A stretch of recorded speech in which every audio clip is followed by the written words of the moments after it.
identification. What did you say?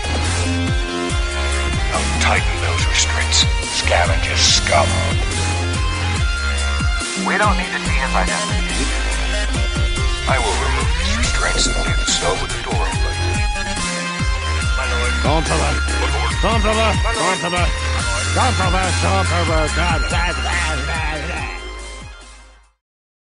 Hello, everyone, and welcome to the Sidebar Cantina, the podcast where we talk about Star Wars, pop culture, Pop Tarts, or whatever the fuck we feel like dicks in a row. talking about. I'm Mr. Jason Roscom. With me here each and every single week, the Darth Vader to my Palpatine, Dave Martin. Hello, Dave. Hello, Jason. How are you? I'm exhausted. Yeah, I could tell. I'm just exhausted. I could tell when you walked in the studio today. Yeah, I'm a husk of a human right now, and I'll get into why when we get to my week. But yeah, I'm fucking tired. Yeah, I feel you. Well, what are we talking about today? Well, we're finally getting to a little book that we talked about doing. Yes, we both read a while back. Yeah, a hot minute ago. Called Deceived. Yes, which is book 2 of 3 in a well, I won't say it's a Revan trilogy because Revan's not really in the next 2 books, but it started with Revan. It started with Revan. Now we're getting into Malgus, and then the goes Deceived and then Annihilation. But yeah, in this trilogy of books from the Old Republic, obviously not canon. We're into the not Summer of Legends, and I'll be honest with you, I forget what kicked off us getting into these books. Yeah, I think it just kind of came up in conversation once, and we're like, we should really do that, and then right, we did, and we did the Revan one, and then we're like, okay, we'll just keep going. Yeah, so here we are. Now That's we're going to do Deceived, and it's good reading. Yeah, and it's good Star Wars. And we're going to talk about it. All right, very good. Well, before that, we should probably take care of some business. So should we talk about Patreon? You, sir, can talk about Patreon. All right. Well, we'd like to give a huge shout out to all of our current patrons: Frank Kalevich, Catherine Rennick, Dragon Buddy, Lord Helmet Fire, Nick from Tweed Studios, my wonderful mother-in-law, Patricia Goodstein, who is with my wife stuck in Idaho right now, trying to get home. Looks like they are not getting home tonight, but rather tomorrow. Sad face. Don Solsky, Wally Frogmore, Chantal from Pop My Culture, Helen Martin, Sterling Azier, Nicholas Schaefer, Kristen Roscom, Carly Vickers, Ivo G, Shotgun Mark, Frederick Martin, David Schmuck, Scott and Kim from the Use and Abuse podcast, The Orange and Fett Show, and Kathleen Martin. If you'd like to consider becoming a supporter, you can find us at patreon.com/sidebarcantina. Thank you again to all of our listeners and supporters. You are the reason why we do this. And over to you for some sidebar headlines. Oh, I would have had to have had the notes open and ready to go. See, look at that. I had everything ready to roll and you didn't. And cyber headlines, I've got nothing. Oh, Luna Girl said she did your notes. She did. And that's what it says. I've got nothing. Oh, all right. There's more later, but for the immediate headlines, she's got nothing. All right. Which is good. It saves time for shenanigans. Indeed. All right, well, let's get into some Star Wars news. First and foremost, let's talk about the Star Wars or the Mandalorian and Grogu box office. Right. Because we talked about it last week. They were number 1. They made 80-something mil in North America, 100 and something globally. They fell pretty damn hard in week 2. Nearly 70% drop at the box office. They made a meager $25 million. Wow. In the United States this weekend. I think their global total is a hair over 200 million, which, I mean, it'll probably break even, after budget and advertising costs and everything else. It'll probably not lose money, but it's certainly not going to make them any money. So, I mean, how long is it going to be in the theater? Something tells me it's not going to be very long because it dropped to number 3 already What was 1 and 2? 1 and 2 were 2 new horror movies, Backrooms and Obsession. So 2 new horror movies beat Mandalorian and Grogu in its second week. Wow. And then this coming week, we've got Masters of the Universe, the new Scary Movie. And something tells me Mando and Grogu are going to fall pretty damn hard again in week 3. That's rough. Yeah. So the only saving grace I can think of for this is, well, A, it's going to at least make back its money because it had a smaller budget. Right. So between, the box office, and then it's going to do a digital release first before it goes on Disney Plus, I'm sure. So they're going to make some extra cash on the digital release.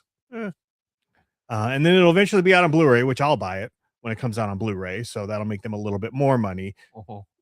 And between that and some of the merchandising, hopefully they didn't lose money on the merchandising. It'll at least break even, maybe make them a hair of money. And also, this was part of the Kathleen Kennedy regime, this movie. Right. This was her deal. She greenlit this. She produced it. And, she's now gone. We have entered a new era with Dave Filoni. So hopefully the Disney execs don't see this as, fuck Star Wars. We're going to stop pumping money into this franchise. Right. So that's the hope. But it seems like Mandalorian and Grogu is probably going to be the lowest grossing Star Wars movie ever, which is sad because, like we said last week, we enjoyed it. It was a good movie. It just didn't resonate with audiences, and I kind of wonder what some of the reasoning is. Like we talked about it a little bit last week about how it did just seem like a long episode of the show. I still feel like we're still under the influence of the Last Jedi debacle. I think that there's still a lot of burnt people out there that don't want to give it the time of day. Well, there's the group of haters, first of all, because online, there's all of these YouTubers that like do nothing but hate on Disney Star Wars, no matter what it is. Like they hate it on fucking Maul for certain reasons. So they're just going to spew negative hate no matter what. And I think that they have a core following of people that, were once big Star Wars fans who would go see the movies, who are now like, no, fuck this. We're not, giving them any money. And I don't know. I still feel like the Last Jedi effect is still, out there and affecting some of these newer releases. You don't seem convinced. I'm not. Okay. To be honest. So it comes back to the point I was making last week. Mm. And and we're gonna address some of the comments. Yes. From what quite frankly was a discussion. I think it's a good discussion. I applaud those who chose to respond, even though some of the responses were not exactly the most intelligent, but regardless, this is the proof is in the pudding with this. Yeah. If you want to put out a Star Wars movie, you don't put out one of your serial products that you've had a franchise going with, or a series, you know what I mean? It's like, you've had the show, you've had, multiple seasons of it. Like Star Wars in the theater has not been a product of that. Yeah. It just hasn't. Like the entire purpose of Star Wars in the theater is to overwhelm you with the music, there's just the spectacle of what the movie is. And it's something that you can only experience in the theater because it was made for the theater. Right. I think we've had this conversation before, like whether it's The Last Jedi, whether it's Andor or not Andor, Rogue One, sorry. Solo or any of them, they were made for the theater. Right. Yeah. So there's a huge difference. Mm-hmm. They made this the same way they made the show. Now, it looked and fucking felt great. Yeah. And it was enjoyable to watch. Yes. But this is not how you make Star Wars movies. Like, this is not what the entirety of the franchise was built on. Sure. Like, if you want to make Star Wars movies, you're going to have to go big or go home. Mm-hmm. This was not it. From the beginning of the way they marketed this, it was a very gimmicky, very I don't know. It seemed like almost like a stopgap. We need to put something out there, so let's take a product that people like. Mm-hmm. It's very vanilla, and let's throw it out on the screen and stick to the script. Yeah. And it's not going to offend anybody. Right. Well, unfortunately, if that was their decision to put out this vanilla product, well, they got a vanilla response. So yeah. And look,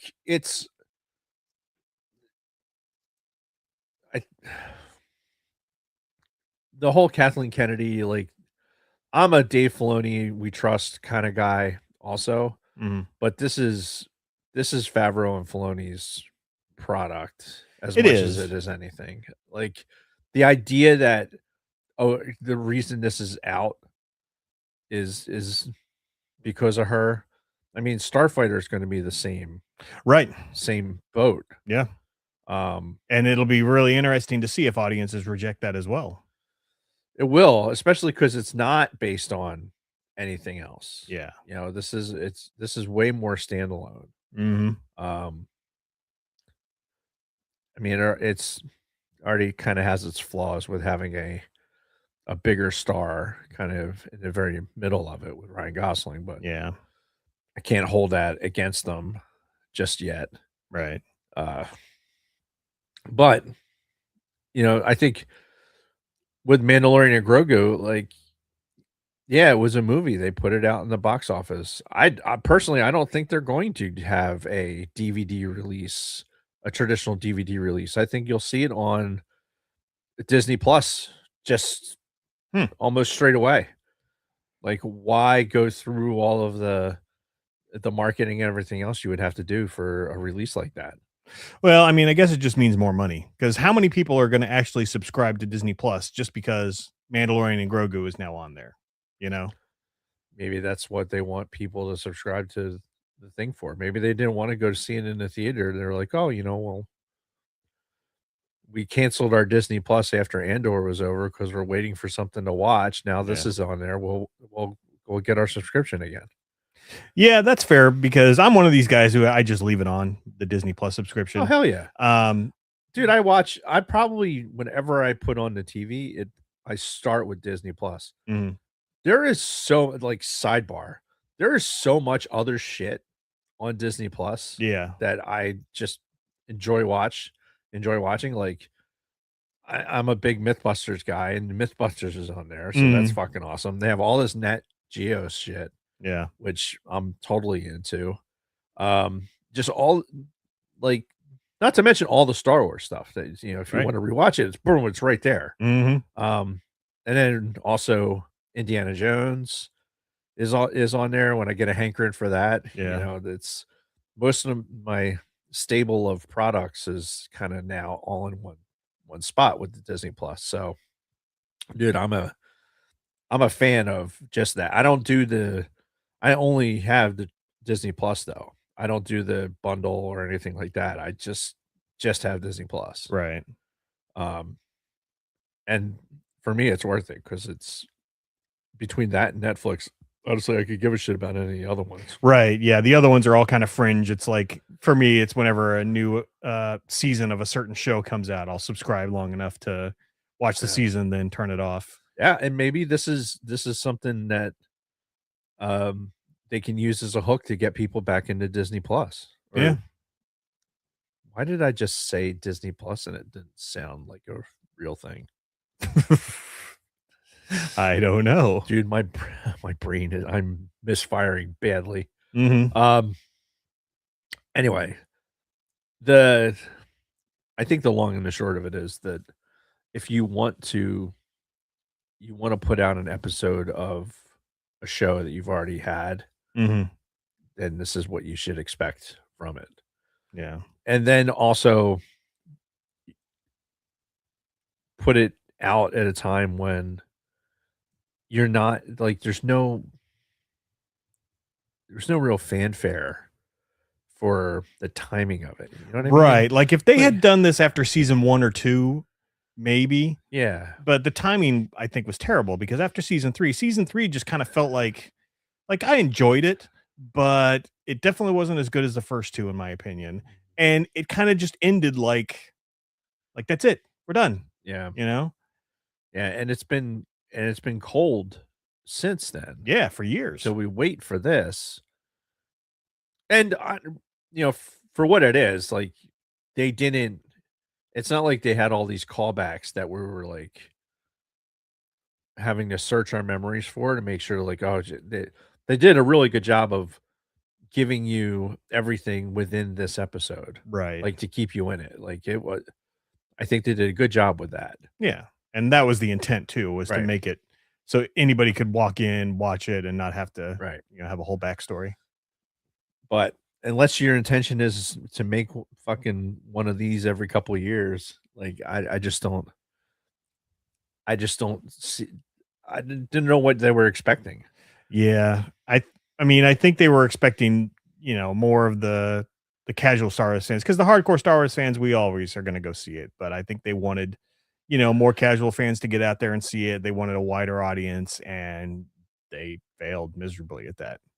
And I think, like you said, the timing was bad. Yeah, I mean Memorial Day weekend this past weekend. I know in the Northeast the weather was shit. You would think that people would have went to the movies. Mm-hmm. But well, people did go to the movies. A lot of people saw horror Backrooms, yeah. So, which I don't understand. Like I don't get the horror movie fixation. Yeah, for people, but apparently it's big with the youngins right now. Though I'm actually going to go see Backrooms probably this week. Me and Ben want to see it, and I think it actually looks very interesting. So you kids have fun. Yep.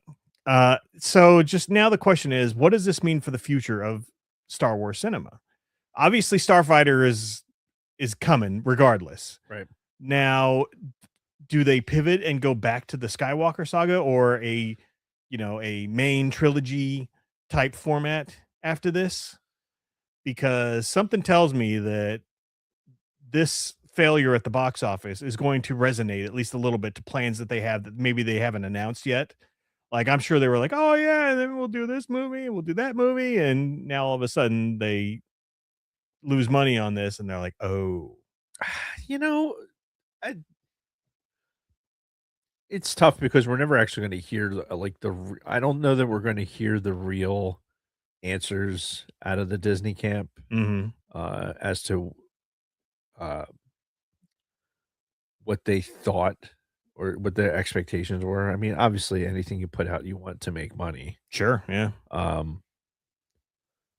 But I'd like to think that Filoni is a bit more of a realist and understands that, like, okay, this is we have things that we're working on, and we're making.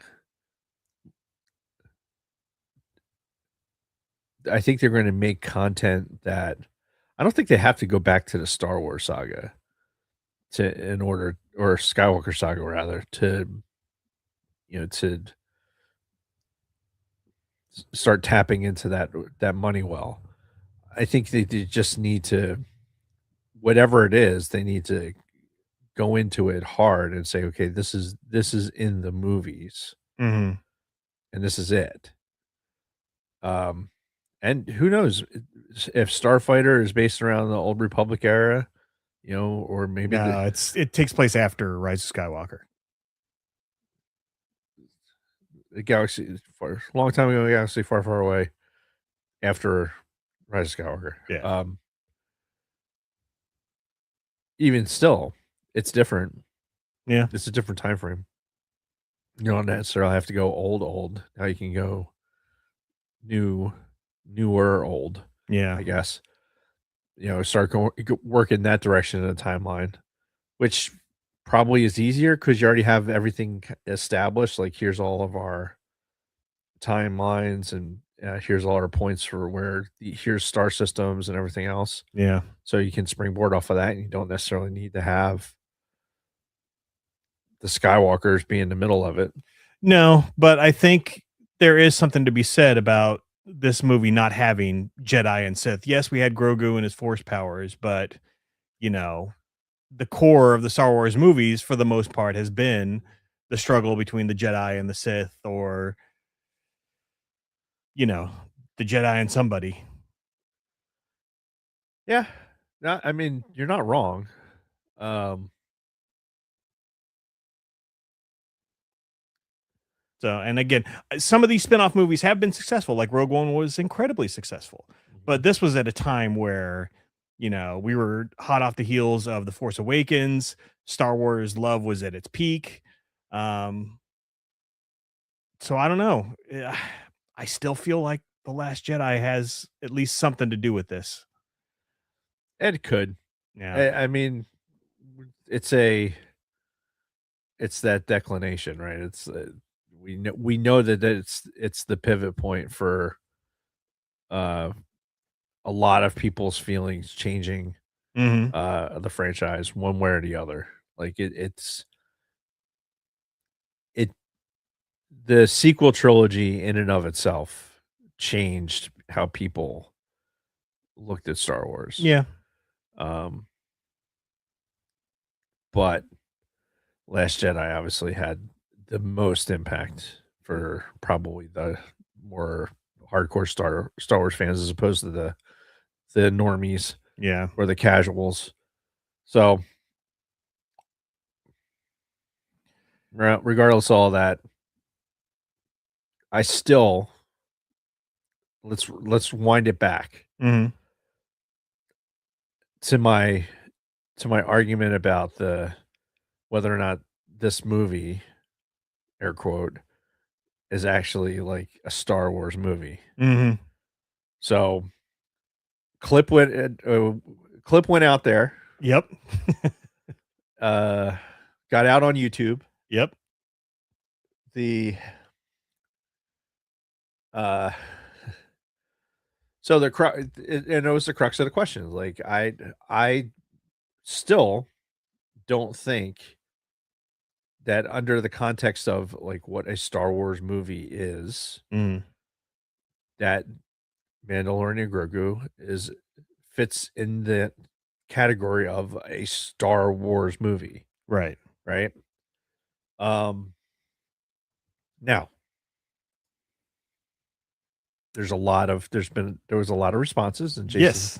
I believe, is going to give us some highlights. Yep. And Dave can respond accordingly. Right. So we'll start off with somebody we know by the username of Snooch. This is a nonsense argument. Weak sauce. Okay. Also, somebody we know, Big Lovin', kills the last of the Hutts. This is huge. In response to like nothing big really happened in this. I don't think they killed the last of the Hutts. There's a lot of slugs in that fucking commune there. Yeah. I mean, yeah, it might be yeah, I don't know. I don't think it's the last of the Hutts. Yeah, it definitely killed the twins, but I don't know about the last of the Hutts. There's got to be more out there. Yep. That's like, them destroying the Death Star. Oh, they killed all the humans. Well, did they? They killed a lot of humans. Yes. They killed a lot of humans. Barracuda Bites says Star Wars entails a whole universe of people and creatures. It's not just the Skywalker bloodline. Mando and Grogu were created based off of the Star Wars universe. This is a Star Wars movie. They said in all caps. Okay. So if you say it loud enough, does it make it a thing? Not necessarily. So I was thinking about it, right? And since we finally got somebody that is like coming back to the actual original point, and this is the equivalent argument to this is that I'm giving you putting you on the council, but not giving you the rank of master. Right. Right. You're getting to be included in oh, hey, this was a movie, a Star Wars movie. Yeah. But it's was not a made for the theater Star Wars movie.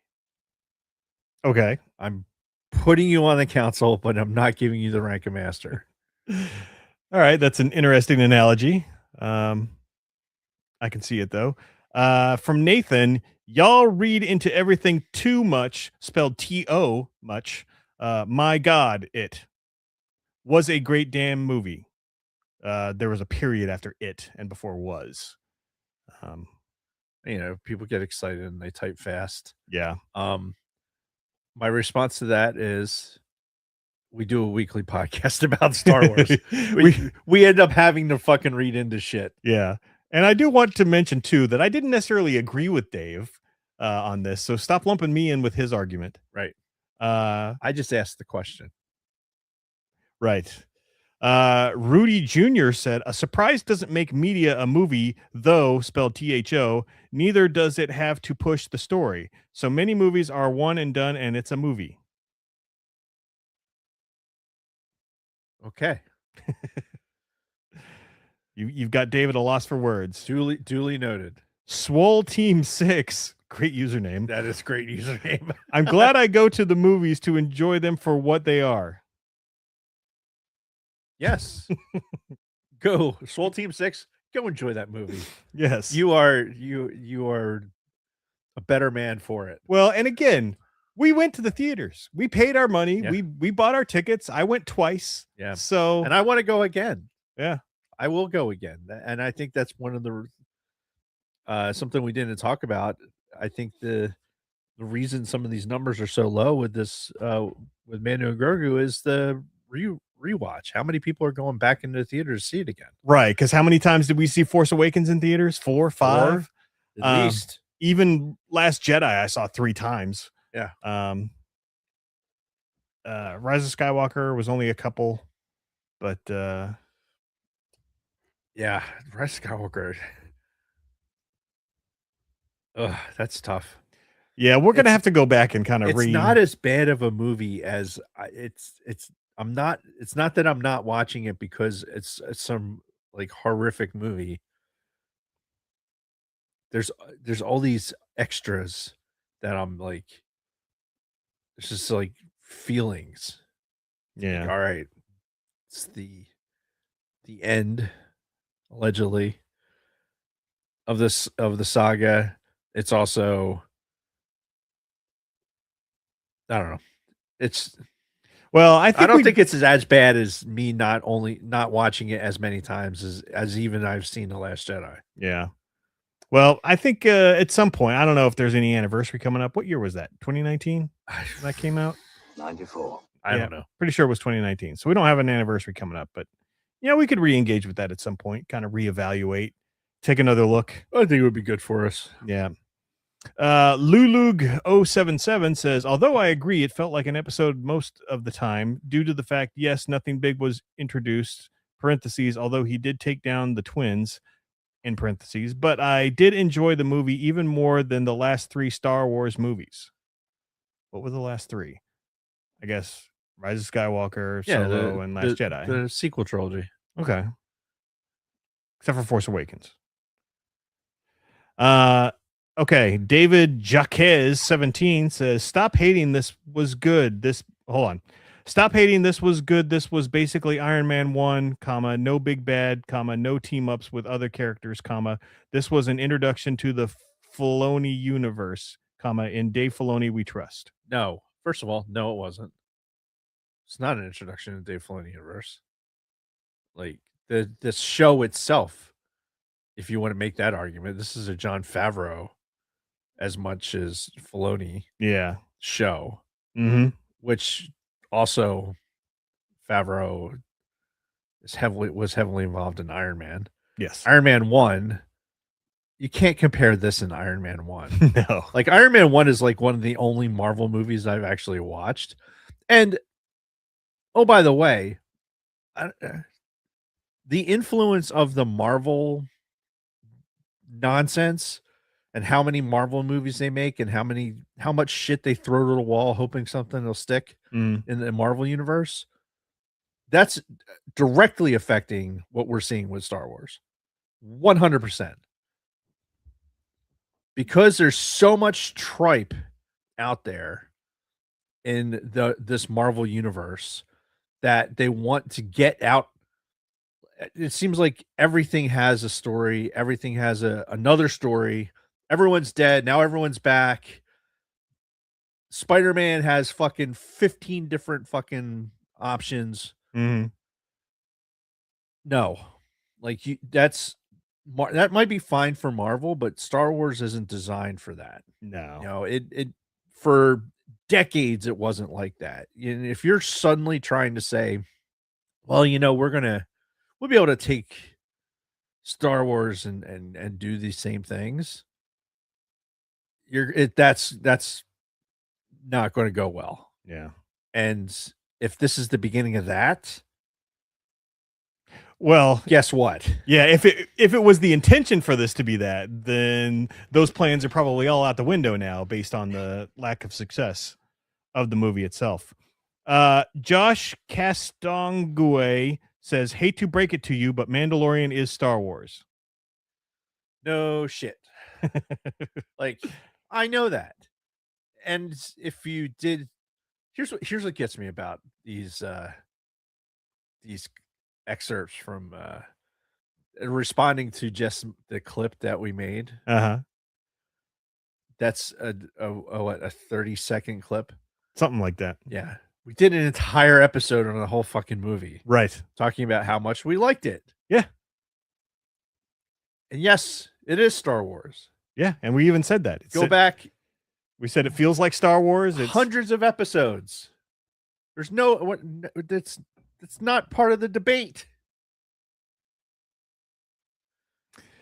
Cameron Whaley says, I'm done listening to these whiners. Really? Right. I'm an OG Star Wars fan, and this is great fun SW. First of all, I don't think we were whining. Second of all, I didn't agree with Dave. And yeah, we're fucking OG Star Wars fans too, motherfucker. This is the best comment, I think, out of all of them. You think so? Yeah, because this to me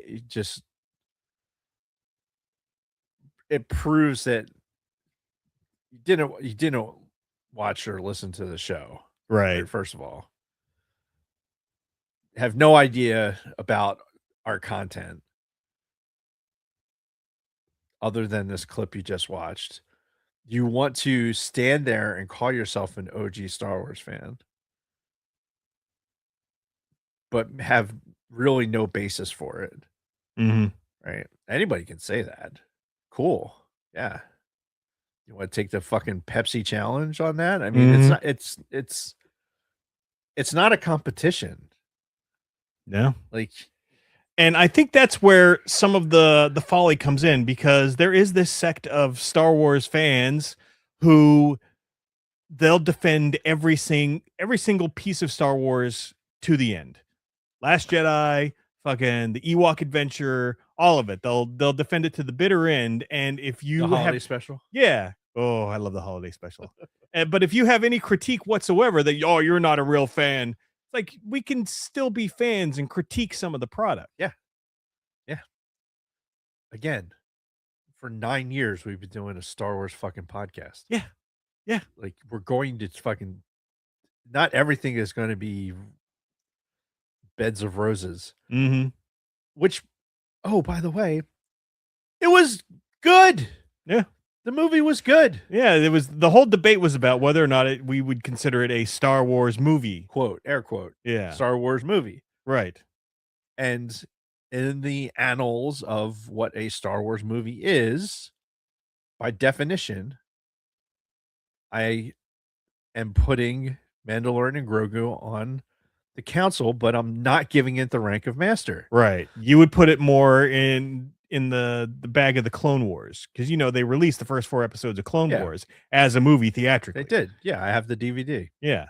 And it's the question is, well, is that considered a Star Wars movie? And I think most people would say no. Right. Because it is just 4 episodes of the show taped together and put out in theaters. Right. So, and look, if it's Star Wars and it's in the theater, we're going to go see it. Exactly. No matter what it is. Yeah. We know it could be horribly, horribly bad. Mm-hmm. We're still going to go see it. Yep. A, because we have a weekly Star Wars podcast. Mm-hmm. B, because it's fucking Star Wars. Yeah, and who knows? It might just be good. Yeah, and we love this universe, so we're gonna go and we're gonna see it regardless. There could be things that come out of any of this Star Wars, especially if it's canon. There's shit that come out of it like, wow, let's dig at this a little bit. Mm-hmm. What's in the future of this little nugget? Yeah, that you can pull out of there. That's part of it. That's part of this whole, what makes this universe so compelling. Yeah. But yeah, to make such a generic statement of like, oh, I'm an OG Star Wars fan. Like, okay, so what does that mean? Right. Well, let's have that debate. Like, what makes you an OG Star Wars fan? Are you saw Star Wars in the theater? Like, were you old enough to remember sitting there and having popcorn and Reese's Pieces, eating, and watching Star Wars in the fucking theater? Like, is that the definition? Like, we have to build off of that? Well, yeah, and or are you fucking what was the handle? Like fucking bamboozled fucking 1522? The Cameron Whaley. Yeah. Hopefully Cameron Whaley is a younger person and not somebody in their 50s that's making a comment like this, because if they are, they're just fucking stupid. Right. And if he is a younger person, then you can really shut the fuck up with that OG Star Wars fan, because I was telling somebody at the Fan Expo this weekend, I've been a Star Wars fan since before I can remember. Like, when my memories start, I knew Star Wars and I was a fan. I had the toys. I fucking watched, Return of the Jedi in theaters. Fucking in the dark times in that period from 1983 to 1999, I still bought the fucking books. I still bought the fucking toys. I still, tried to absorb everything from this expanded universe, because that's all we were getting. Yep. I bought the fucking hardcover of Shadows of the Empire, just everything, and it's played the video games. So you can't tell me that I'm not a fucking OG Star Wars fan, because I mean, you could make a generic statement on some online response. It's just like, okay. Yeah. Let's finish up these comments. Lost the Vampire Slayer says, I hate this BS type of Star Wars fan. Again. Okay. Why? Yeah. Like, what did we do? Why is the debate as to whether or not we would consider this to be a real movie, make us bad Star Wars fans? Right. Again, pay no mind to the fact that we both said we loved it so much. We talked how, great it was and how it felt like Star Wars and blah, blah, blah, blah, blah, but that's, we're BS types of fans. Right. I love this. This has been such a just an amazing experiment, like social experiment. Yeah. We haven't had anything like this in a while, so it's actually I've enjoyed it. Yeah. Kenny Supertramp says, lame take, bogus fans. Right. Again, this is great. BM fan, the only qualifier to be an OG Star Wars fan is back and/or knee pain, +1 for early joint replacement. Yes, thank you. Yes, I have both. I don't have a joint replacement yet, but I do have back and knee pain currently, as I sit here right now. Now, this last comment is interesting. Using your same logic, you're not a Star Wars fan. Yeah, you may like the movies, but if you're not a fan of everything Star Wars, you're not a fan of Star Wars. And that goes back to the point we were making before. If you don't like one thing, then you don't like any of it. Then you're not a fan. Then you can't be a fan. That's like the biggest load of horse shit I've ever heard in my life. This is a what? This is an Orgate. Right. It's Star Wars fandom is an Orgate. Yeah. You have to like both in order to produce. No, that's an end gate, isn't it? Well, an OR gate is because an OR gate is if you're 1 or a 0. Right. It produces a 1. Right. Either input. If either input is a 1, then it produces a 1. So yeah, this could be more. But if it's an AND gate, right, and I don't like something, then the output is 0, meaning I'm not a Star Wars fan. Right. So now Star Wars is an AND gate. Right. According to this guy. According to Zydeco Moon. Right. Yeah. Go fuck yourself. Yeah, really. Giant go fuck yourself. I mean, honestly, like that to me is probably the not that's the person. It's have a original thought. Have an original thought and have a real debate. Like I just that's yeah. And just sitting at just pause. Listen to me ask the question, whatever context you want to take it in, and then hit pause, and then look behind us. Yes. At the thousands of dollars worth of Star Wars memorabilia that's here. Yep. And not just like new Black Series figures but things like an old Empire Strikes Back clock, original. Yeah. A record that has random Star Wars stuff on it from 1978. Yep. Signed everything. It's my DVD copy of the holiday special. Of course. I just. Or how about these stacks and stacks of fucking books?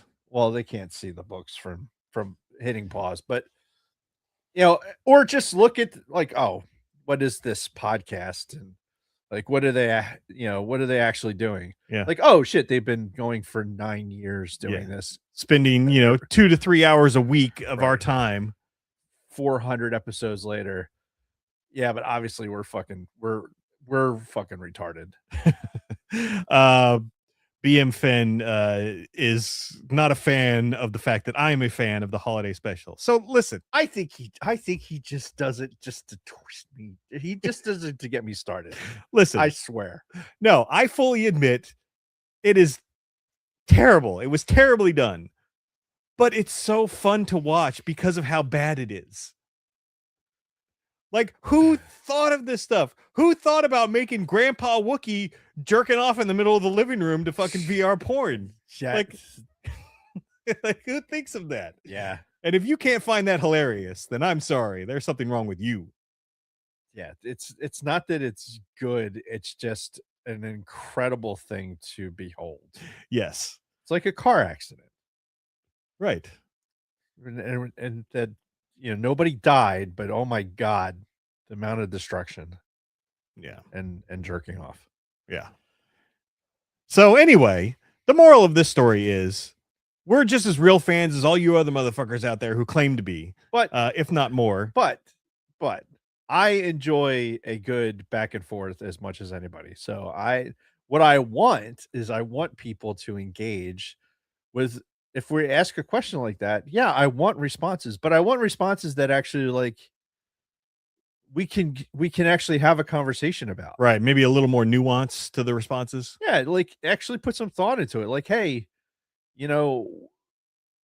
maybe you should see these points. And then I'm like, okay, I'll respect that more than just your quip that you're trying to fucking make the funny or most outrageous comment on in this particular TikTok or fucking whatever. Otherwise, go fuck yourself. Yeah. Dragon Buddy stirring the pot in the chat. Tuning in to check out the fake Star Wars fans on their 400 plus episode. Yep, that's us. Yeah. Now, shut up and go do the escape pod. I'm sick of you guys not being around anymore. 400 fans. Yeah. Anyway, we haven't gotten to our weeks yet. No, we still actually have a couple of pieces. Well, one more piece of news left, and that's rest in peace to Marsha Lucas. Yes, who passed away this last week. Not Marcia, right? Lucas. Marsha. She's the ex-wife of George Lucas, who was married to him at the time when the original movie came out, and she was pivotal in the editing of the original movie. George had gone with some guy to originally edit the movie, and when George went with some guy. Oh, okay. Went with some guy to originally edit the dailies, and he didn't like what was being sent back to him. So he fired the guy and put Marsha in charge of editing his dailies, and she had a lot to do with the final cut of the movie. He brought in some other people to do more editing also, but she was very important in the whole process and is just as much responsible for the final cut of the movie as anybody else. So, she's very important in Star Wars, and she passed away this last week. So rest in peace, Miss Lucas. Now we can get to our weeks if you'd like. Yeah, quickly.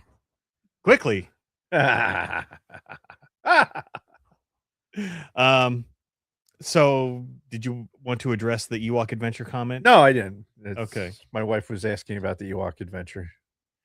All right, fair enough. So I went to the Philadelphia Fan Expo this weekend. Yes, you did. And I saw some Star Wars personalities. Yes, this fake Star Wars fan went and met some Star Wars personalities and, got some autographs and some pictures. And well, I mean, for propaganda purposes, we could also say that you're obviously a fake Star Wars fan because, oh my God, look, the Star Trek guys that you took pictures with.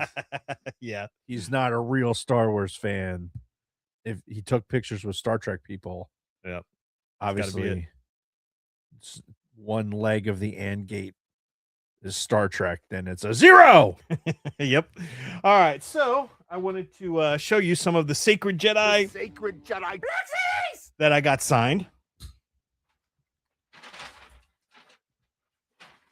So we'll start off with the lovely Daphne Keene signed my Jackie Lawn Black Series figure. Daphne Keene was awesome. She was you forget how young she is. But she's she's 21 years old. Yeah. So she's super young. When I got up there, we were talking, I was one of the first people in her line, and I'd asked her how she was doing, and she mentioned that she wasn't liking the temperature in there. I'm like, yeah, I'm kind of hot because I was wearing 2 layers of shirts and I had a backpack on. My back was all sweaty. I'm like, yeah, it's pretty hot in here. She's like, no, I'm freezing. I'm like, really? Because she was wearing a shawl and everything. She wasn't scantily dressed or anything like that. And she's like, no, I've been really cold. I'm like, oh, sorry to hear that. Yeah. So but we got a picture together too, which Luna Girl has posted all this stuff on the socials, so I won't bring them up here. But yeah, she was great. She was really nice. No issues whatsoever, and she signed my Black Series figure. So now I have a signed Jackie Lawn. Very cool. Yep. Which I think she's going on record as saying that she would reprise that role. I don't know how, since she got turned into a 3-hole punch. I know, but I mean, she said she would. Yeah. In an interview. I feel like I'm missing something. I thought I got more than 3 Black Series figures signed. Now I got to go back into my memory and see. But I also saw the great Tamora Morrison. Yes, you did. And I got both a Jango Fett signed and a Boba Fett signed. And they're both without the helmet on, and it's actually Tamora Morrison. You can tell if you like look close at the face. But one of them's young Tamora when he had hair as Jango Fett, and the other one is old Tamora who is bald as Boba Fett. And take a look at his signature. Doesn't he have a great fucking signature? Dude, it's so like proper. Yeah. It looks like he's signing the fucking Declaration of Independence with these signatures. Yeah. But I like that he signed it, like he signed the one as he signed it Boba Fett. Like that one he signed Boba Fett. Yep.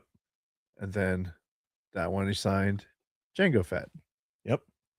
That's awesome. Yeah, and he was also really cool. He was, interacting with everybody, having conversations, being real jovial, and just he seemed very happy to be there. That's awesome. Yep. I swear to God, I had a 4th Black Series figure signed, and now I don't know where it is. So we're just gonna skip that. And say I also saw some Star Trek guys, like you said, got into Brent Spiner and Jonathan Frakes lines, Data and Riker. Yes. And they were both really cool as well. They seem to be having a good time with everybody. Everybody that I saw this weekend was very cool, very friendly, very personable, and seemed like they weren't just there for a paycheck. Nice. Now, the big draw of this one was the Hobbits, because the 4 main Hobbits from Lord of the Rings were all there, and they've been kind of doing the rounds at the fan expos, and fucking crowds for them were huge. And unfortunately, Bob, who I was with, did get autographs from all of them. I didn't, but he did, and I'm observing as he's in line and we're waiting and everything. And the Hobbits did not seem very personable or anything. They were just really trying to get people through as fast as possible, especially Sean Astin. Like he was just sign done, like didn't even like look at the people. And like I kind of get it, because they had a lot of people that they had to get through. Right. But it just sucks paying, $100 for an autograph or something to get up there and then to like just done. Well, you think about your experience that you had with oh fuck. Oh my God. Mark Hamill? No, because I wasn't there for Mark Hamill. A couple years ago in Philly, it was Anakin Skywalker. Hayden Christensen? Yes. Yeah. In his line.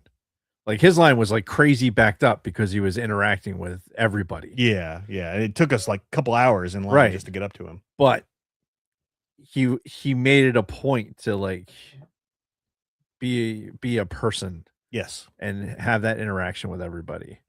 As opposed to just being a fucking signature machine. Yeah. And what sucks is too, because there's probably a lot of people in those lines that they're only there to get the signature and then fucking the people that are gonna like hawk off the stuff that they get signed. And there's a lot of those at these fan expos. Like they don't give a shit about the person themselves. They just want to get it signed so they can go sell it on eBay. Yeah, it's such a racket, and it's a shame. I mean, sports memorabilia is the same way. You know, when people get kids getting shoved out of the way to get stuff signed by adults getting shit. Yeah. That's why honestly, I don't worry about getting stuff signed, because I feel like it's just one of those things where I'd value the picture. Like you got your picture taken with Data. Yep. I don't know if you got anything else. Like, did you get a picture or a signed picture? Yeah. And it was one that had both Riker and Data in the photo. Oh, okay. So I had them both signed the same one. That's cool. I should have brought that in here, but I didn't. Yeah. I mean, for me, like just taking a picture like I did with Adam Savage, it was like the fact that I got to do it twice was actually pretty cool. But, the only signature I really wanted was in his book. Yeah. Like, and it's like, okay, that's cool. Now I have the autograph. The next time I was just like, oh, Now I have a picture. It's like, yo, it proves I was there. Yeah. You know what I mean? Yeah. But I hate, even when I was younger, like the autograph, people just hounding other people for autographs for just nefarious reasons. It's just like, Right. don't like you. Don't like those people. Yeah. Yeah. And like, it's nice to have the Black Series figures signed and everything, which is cool because I've got quite the collection of them now. Yes. But, I treasure more the interaction. Yeah. Right. Like getting to have like a, 4-sentence conversation with them before you move on. Right. Or like Bob, he's like with what he's doing with the lightsabers. That's friggin' awesome. Yes. Like that's just a really cool way to, like, you have this incredible collection. Mm-hmm. It just is like the exclamation point on that collection. Oh yeah. If it's either for display only, yep. Right. If they're going to be for display only, you might as well have them signed by the actor who wielded it. You know what I mean? Yeah. Oh yeah. So I can appreciate that. Yep. But just having something signed so you can fucking, turn around and make some money off of it at some point, it's just, I guess I can't. Yeah. Can't do it. Nope. But yeah, Fan Expo was a good experience overall. They always are. If you've got the money and the patience, right? And I'm sure I'll go again next year. The next thing that I have is Rebel Scum Con in August down in San Antonio again. Oh, that's the San Antonio one. That's right. Yeah. Or no, not San Antonio. San Antonio is Space Con. Rebel Scum Con is Dallas. Okay. Yeah. Which one was the better one? Rebel Scum Con. Yeah, the Space Con was weird. Like we got to see some good people. I mean, that's where I got to see fucking Ian McDiarmid. Right. But yeah, the venue there was kind of shitty. It was like in an old hangar. What's wrong with airplane? Oh, an old airplane hangar. The temperature was awful. Oh, this was in the summer and it was not really air conditioned, and it was hot. Hot in fucking San Antonio, Texas. Yeah. But yeah, we got that, and then of course Celebration next year. Celebration. So more to come on those. But that's really my week. I was excited because I was supposed to pick up Kristen from the airport tonight since she's been gone for the last 2 weeks. But their flight got delayed, and it looks like they won't be getting home until tomorrow morning now at 11 a.m. So sad face for me. Indeed. Yep. But that's it. That's my week. So circling back to the exhaustion, we bought a shed to replace the metal shed that we have on the one side of our house. We had this like 8x10 metal shed that had, it keeps our lawnmower and a weed eater and all that other bullshit in. Yeah. Years ago, a fucking tree branch fell on it and fucking crushed it to the point where the doors stopped working, so we couldn't get the doors shut.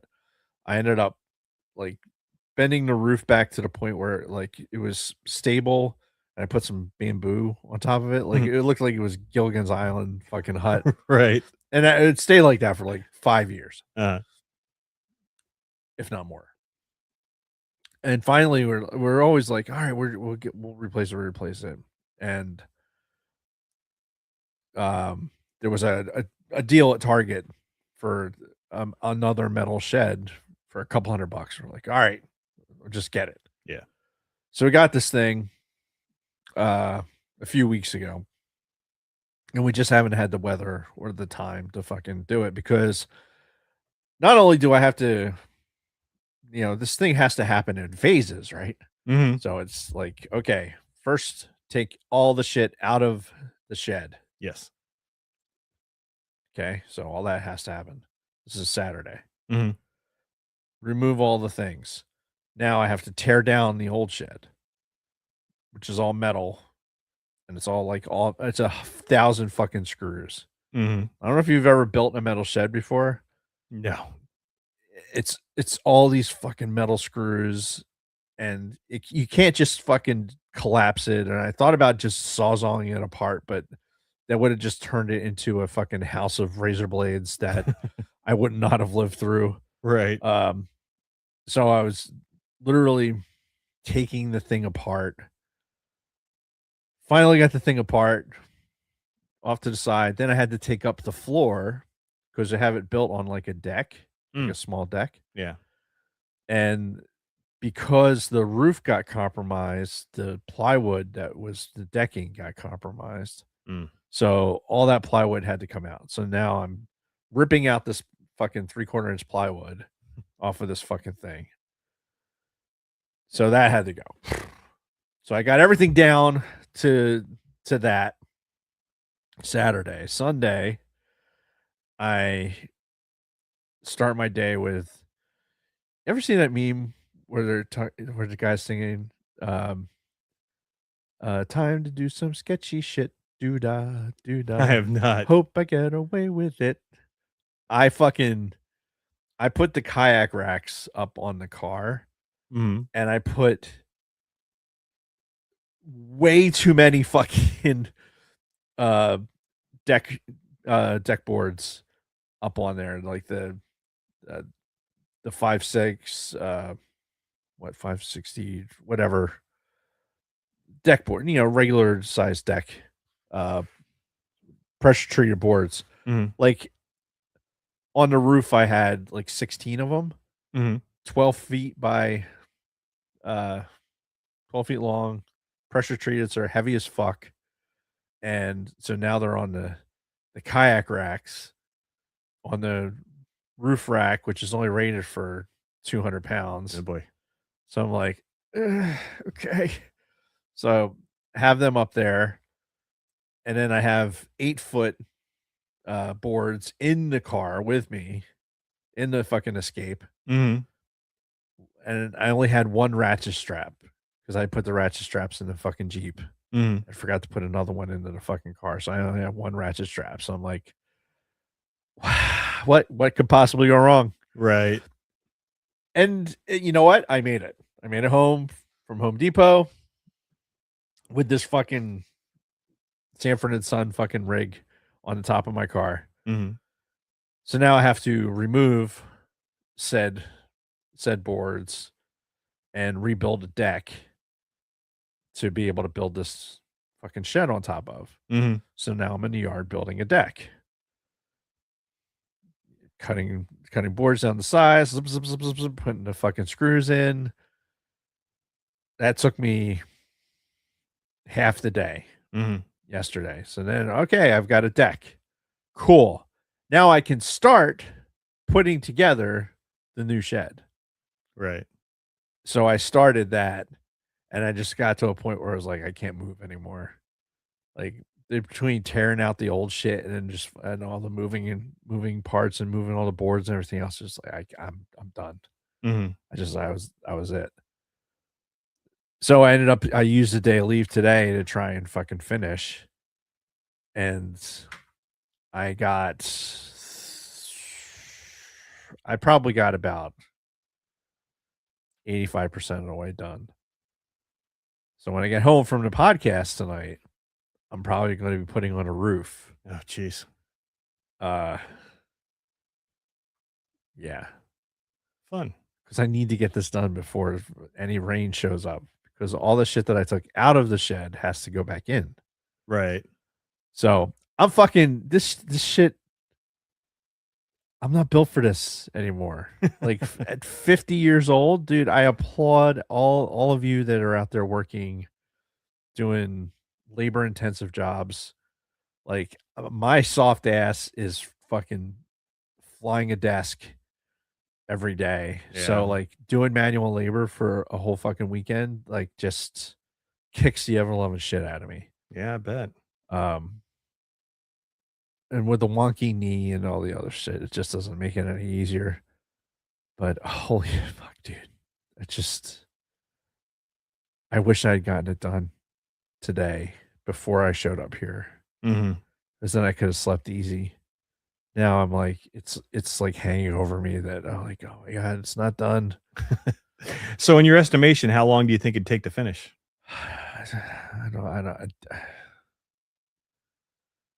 I don't know. It's probably going to take me three or four more hours still. Jesus, and you're going to do all that tonight?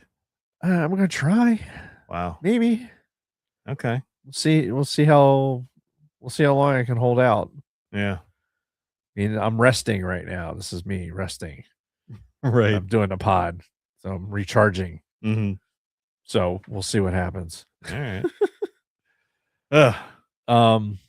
Yeah. So that's I don't know what else happened last week. All I know is like the shed, boom, happened on the weekend. It's like, all right, it's nice. We've been really, really lucky with a nice weather weekend after fucking Memorial Day weekend being such shit. Yeah. So I'm like, I can't waste the nice weather. I have to go out there and I have to get this shit done. So hopefully it'll be done since it's June. Yeah. It's fucking June. Yes, it is. Which is just absolutely crazy. Yeah, this year is flying by. Last bit before we get into the book.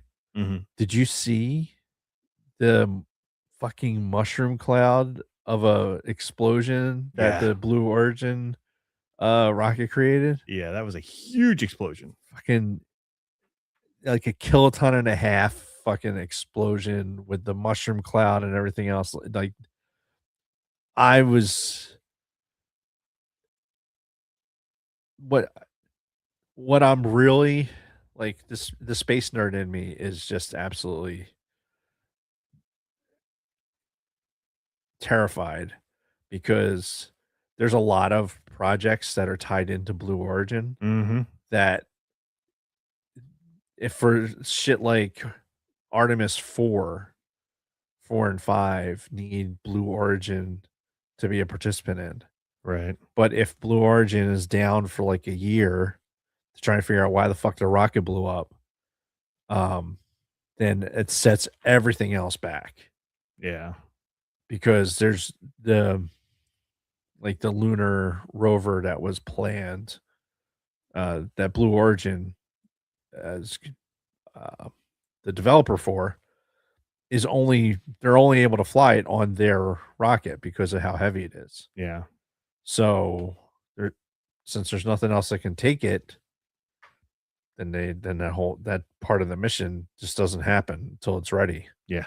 So it sets everything back, and it does go to show that fucking rocket science is hard.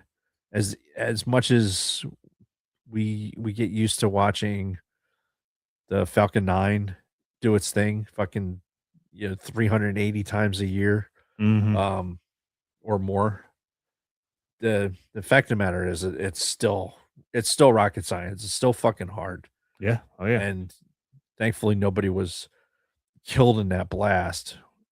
And they still have no idea why it happened. I don't think so. Not yet.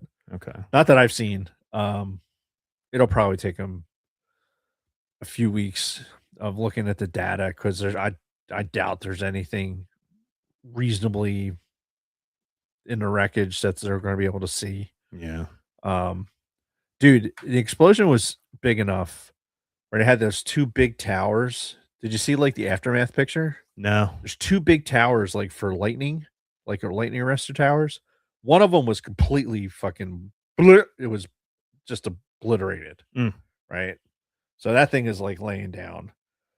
The erector that the spacecraft was on is fucking like in piece all over the place into the fucking into the pit or the fucking the deluge system. Yeah. Would have fed the other. So the one that fell, the lightning arrestor that fell was a little bit weaker of a structure. It was just as tall. It's like 680 feet tall, I think. So this one's gone. When the mushroom cloud goes by, this one's gone. This one, when you look at it during the day, like this is a much sturdier tower. It's got like this giant like metal indentation where the blast hit it. Yeah. And also all the fucking scaffolding and infrastructure is all bent inside this thing. So that's going to have to come down. Right. And they're going to have to rebuild that thing entirely too. So just the pad alone, getting that rebuilt is going it's going to take a year. That's a lot of money. Yeah.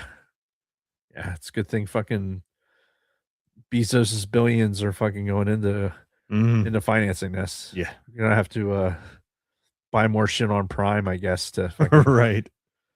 to pay for this shit. Yeah. And I hate the people out there that are kind of like celebrating it because they hate fucking Bezos and Amazon. And I'm just like, come on, guys. This goes beyond that. Yeah,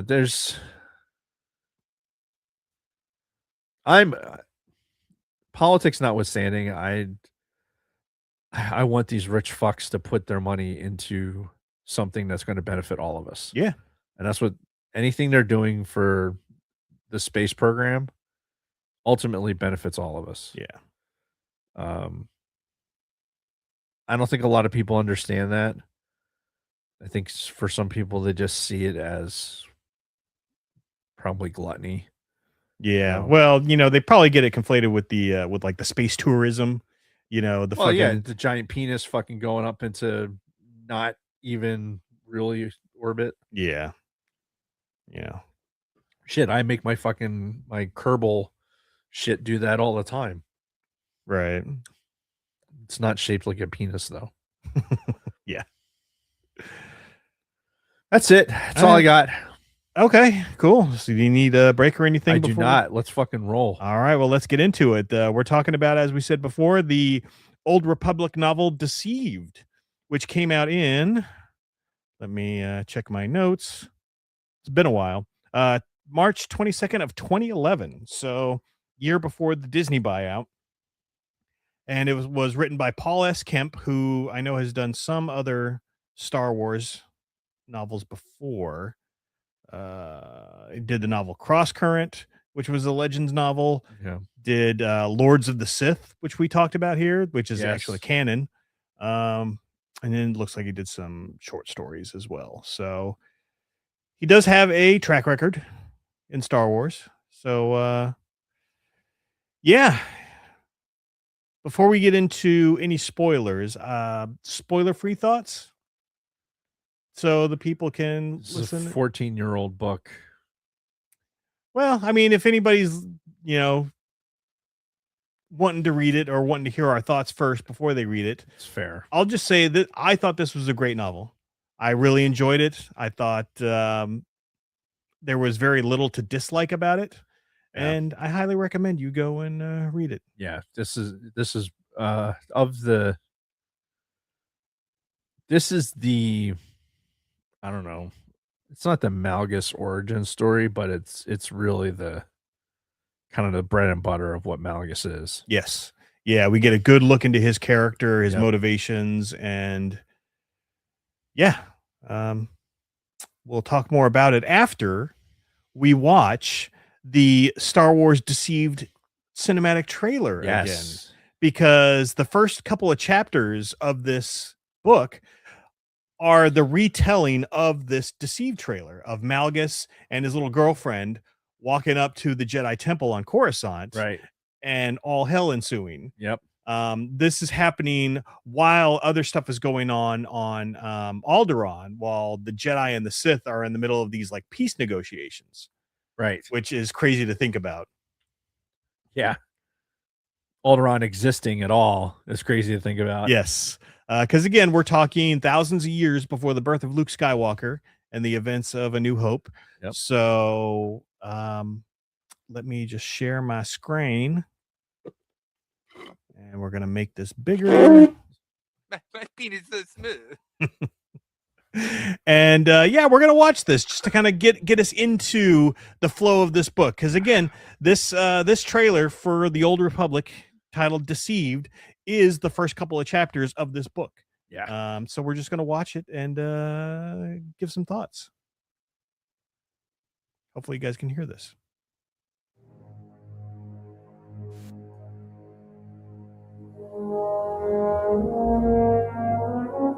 Copyright stricken for the music.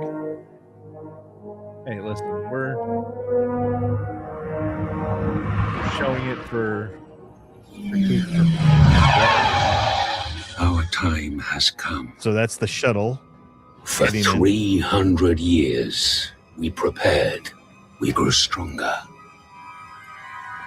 while you rested in your cradle of power, believing your people were safe and protected.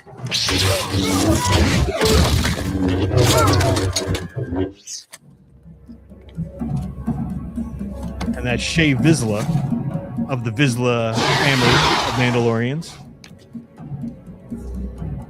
You were trusted to lead the Republic, but you were deceived. The gall of him to just walk into the fucking Jedi. No, right? As our powers of the dark side have blinded you.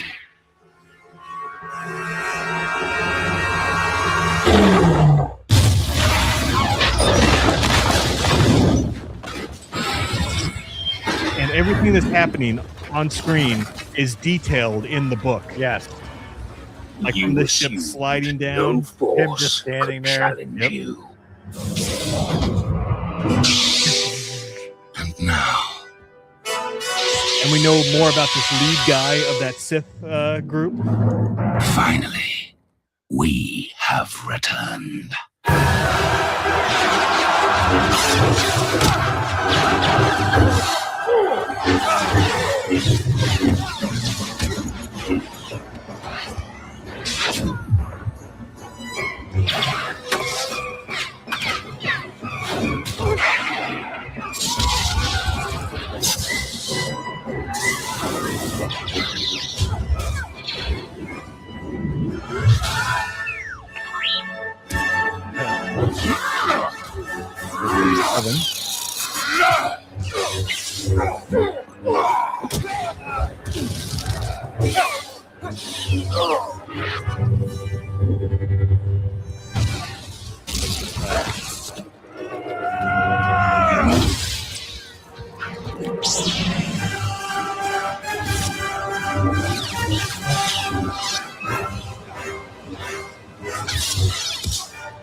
You were deceived.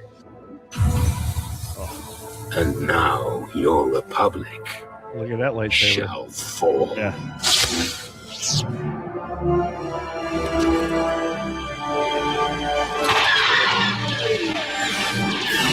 Dude, this shit is so fucking good. Yep.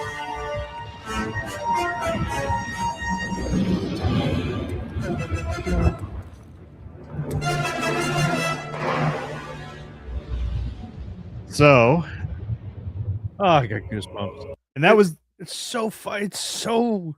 Oh, I don't know what's the date on this. when that trailer came out. Yeah. It was leading up to the release of the Old Republic. I'd have to do some digging to find out.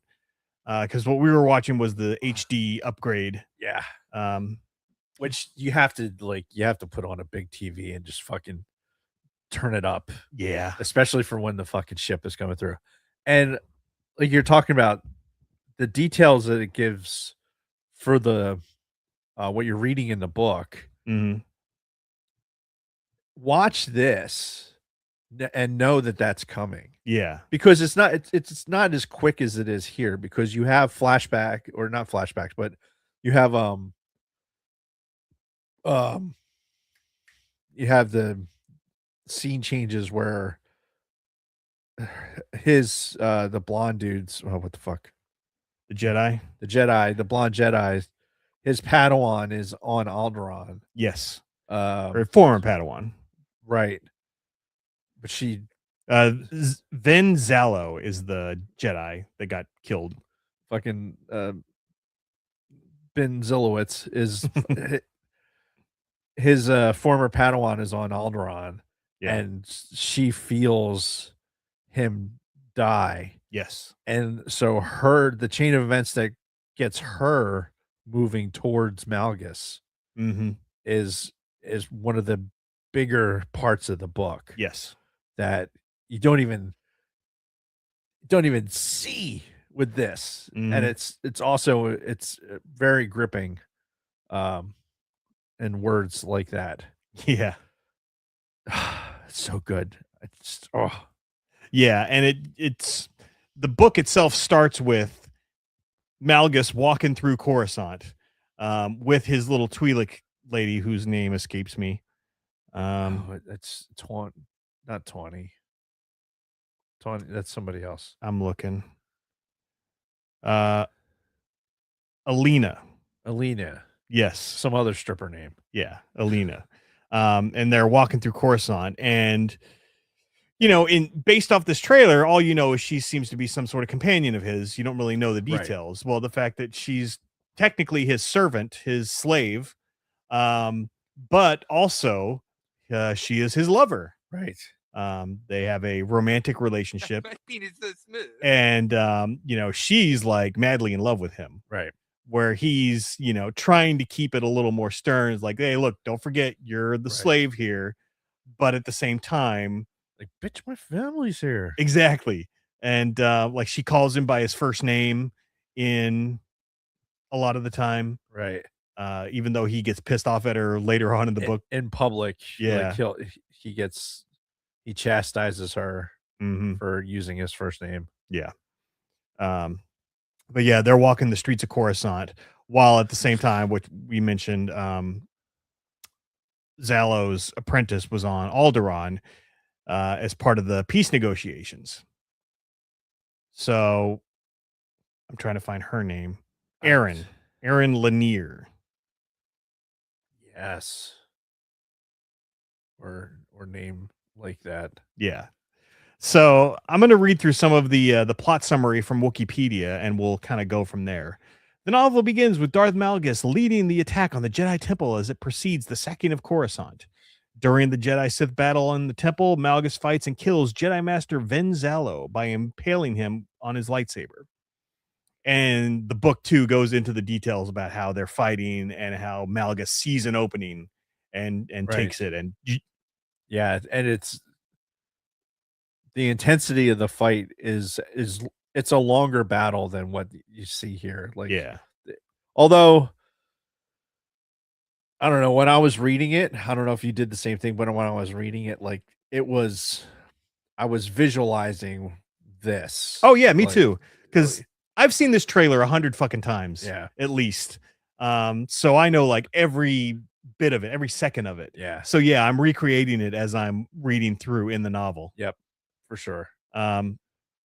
Malgus fights and kills Jedi Master Ven Zalo by impaling him on his lightsaber. Soon all of the Jedi are killed and the Sith Empire begins its attack on Coruscant. And yeah, they finish off the Jedi that are in the temple. And it's mentioned that, it was a low staffing that day because the Jedi are out doing Jedi stuff. And, and it's not like the whole Jedi Order was in the fucking temple and got killed, but it was a decent amount.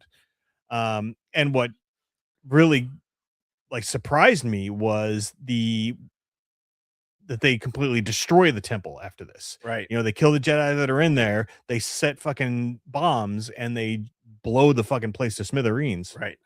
Yeah. They go down into the bowels of the temple and like, all right, set charges and fucking let's go. Yeah. So if this, was canon, then the whole Jedi temple, had been rebuilt since the Standard Republic, which it's not crazy to think that that could be done. Yeah. I mean, once the Jedi take back over and like, all right, we're going to rebuild, and it's just it's just like in Egypt and everywhere else. It's just like, all right, get a bunch of slaves, and all right, slave people, move this brick here from this quarry, like 20 miles with no power tools, and then you're gonna put it here, and you're gonna turn around and you're gonna get another one. You're gonna do this for like the next 120 years. Yeah, and then we're gonna get a temple. It's crazy to think about. The Jedi Temple is then destroyed, burying all of the dead in it. Malgus expects a full-scale bombardment on Coruscant, but what he learns from Darth Angral brings much contempt and disgust. The Empire was making a peace treaty with the Galactic Republic. So, yeah, Malgus goes into this thinking, we're going to first kill the fucking Jedi, destroy the temple, and then we're going to turn all of Coruscant to fucking ash. Yeah, phase 1 is me taking out the temple. Mm-hmm. And then phase 2 is this just orbital bombardment that's just going to take out everything else. Yes. And then that doesn't happen because Angrel and then fucking Lord, what's the guy's name? What was his name? Lord, whatever his name is, are having fucking bourbons with each other, fucking cheersing it up. Mhm. Like, we did a good job today. Yeah, but that Malgus going to be pissed. Yep. Yeah, well, fuck that guy.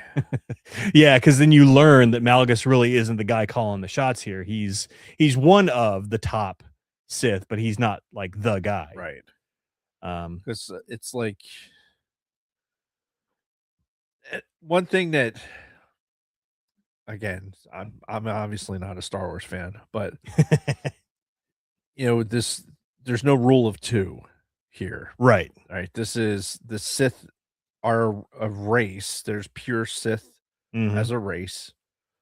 And then you have the Sith hierarchy and the High Council and everything that goes with that. Yep. So you have all of these Sith that are all trying to get to the next level.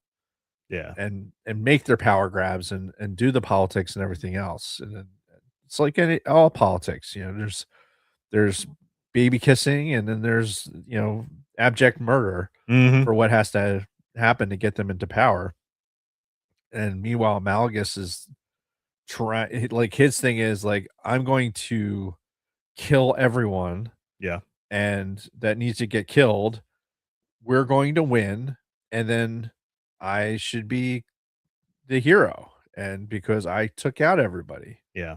Instead, he says he's not one of the politically connected guys. Doesn't matter how many people he killed or how many Jedi he eliminated. Yep. He's not sitting there fucking having bourbons with the Lord whatever his name is. Yeah. Yeah, and he mentions it several times throughout the book that he feels that the only way forward is conflict. Like, the only true power is in constant conflict, constant battle. And he doesn't, fall into the whole political scene. Like, he just wants nothing but annihilation. Yeah. Yeah. Through through power my chains are broken. Is that how it goes? The Sith code, yeah. Peace is a lie. There is only passion. Through passion I gain strength. I should know this, but we're just gonna do this. Sith code. So we're not bad Star Wars fans, and we actually get it right. Well, I'm not a real Star Wars fan. So right. I have an out. Yeah. Peace is a lie. There is only passion. Through passion I gain strength. Through strength I gain power. Through power I gain victory. Through victory my chains are broken. The Force shall free me. Right. And that's, Malgus's it's like his motto. Anyway, throughout the day, he secretly begins to suspect that his superiors, including the Sith Emperor, have brought doom upon the Empire by bringing about peace. Malgus firmly believes that only through conflict can one achieve understanding of the Force. So, pretty much what we said before. Right. On Alderaan, where the Jedi and Sith are trying to work out a peace treaty, the Jedi delegation sense through the Force the horrors committed by the Sith on Coruscant. And it wasn't really all of the Jedi. It was just Aaron who sensed it, while everybody else is kind of like, you sure? Like, what? Yeah. And she sensed it so strongly because her master was killed. Yes. Or even, well, she had this, in greater detail, she had this, not precog. Precog keeps popping into my mind, but she had this is not a different movie, obviously not Star Wars, not Minority Report either. She was an empath, right? So she like picked up on people's emotions like really easily. So This is this book, right? Yes. I think so, Yes. yeah. Yeah. Because I read the next book also, so I'm like, I want to make sure I'm mixing the two things. Yeah.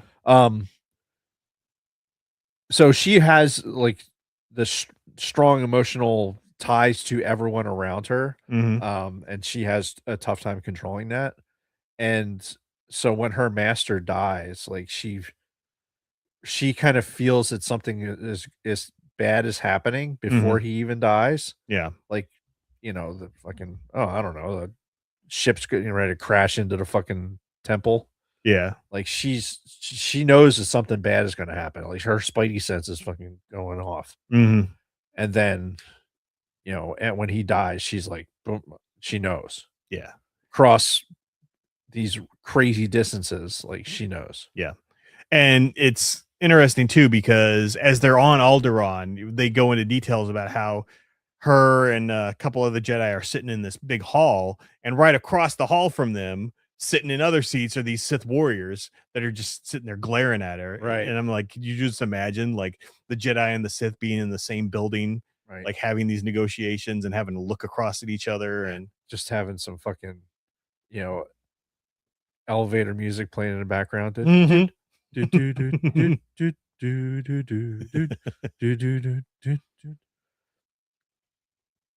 One thing that I notice reading like Old Republic stuff, or Legends material, it's the like how they feed on the dark side just seems different than in modern canon. Yeah.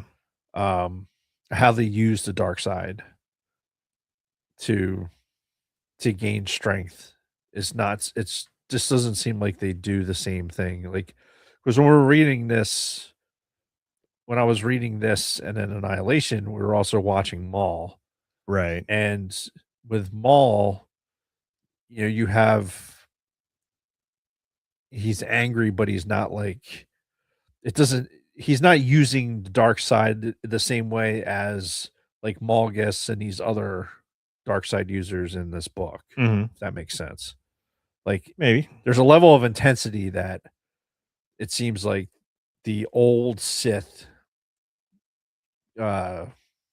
tapped into for the dark side, right. that in modern canon, it's not the same. Okay, it's a little more calm. It's just, it's different. Yeah. And there could be a way to explain that away, because everything changed when Bane created the rule of two. When he eliminated the rest of the Sith and created the rule of two, and then everything was different from that point on for the Sith. The way that they taught and used the dark side. Right. So, there could be a reason for that. All right. What's the next bit? All right, so the horrors committed by the Sith on Coruscant. Despite this, or rather because of it, as the Sith are using the capture of Coruscant as leverage in the peace talks, the negotiations continue, much to the chagrin of Jedi Knight Aaron Lanier, who had sensed her master Zalo's death in the Force. So yeah, the Sith, this was all part of their plan. They were going to be in the middle of these contract negotiations, and while this was going on, they'd fucking take peace negotiations, not contract negotiations. Oh, there's no collective bargaining agreement. Right. No, I've got NFL stuff on my mind. Some stuff happened today. Like what? Odell Beckham Jr. went back to the Giants. The fucking Rams, they got they're doing a trade for what's his nuts? I'm pulling it up now. Myles Garrett is going to the Rams. What? Yeah. That's not good. No. And then they're I guess did the Patriots make the trade for AJ Brown? They were talking about it. Like I saw a thing earlier today that there was positive trend, but yeah. I don't know if it actually executed today. All right, we're going on a football sidebar, folks. Sorry. We are the Sidebar Cantina. Yeah, after months of speculation, status, the Patriots are acquiring 3-time Pro Bowl wide receiver in a trade. On Monday, the Eagles announced that New England will send a 2028 first-round pick and 2027 fifth round pick in exchange for Brown pending a physical. So that's that. That's it? Apparently so.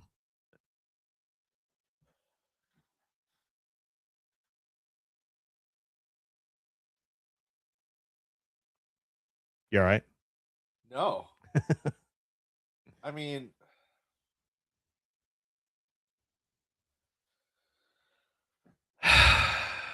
I mean, could they at least give him a cup of coffee too for like a 2028 pick? Yeah, first rounder though. Hooray! Like in 2028, that's that's 2 drafts from now.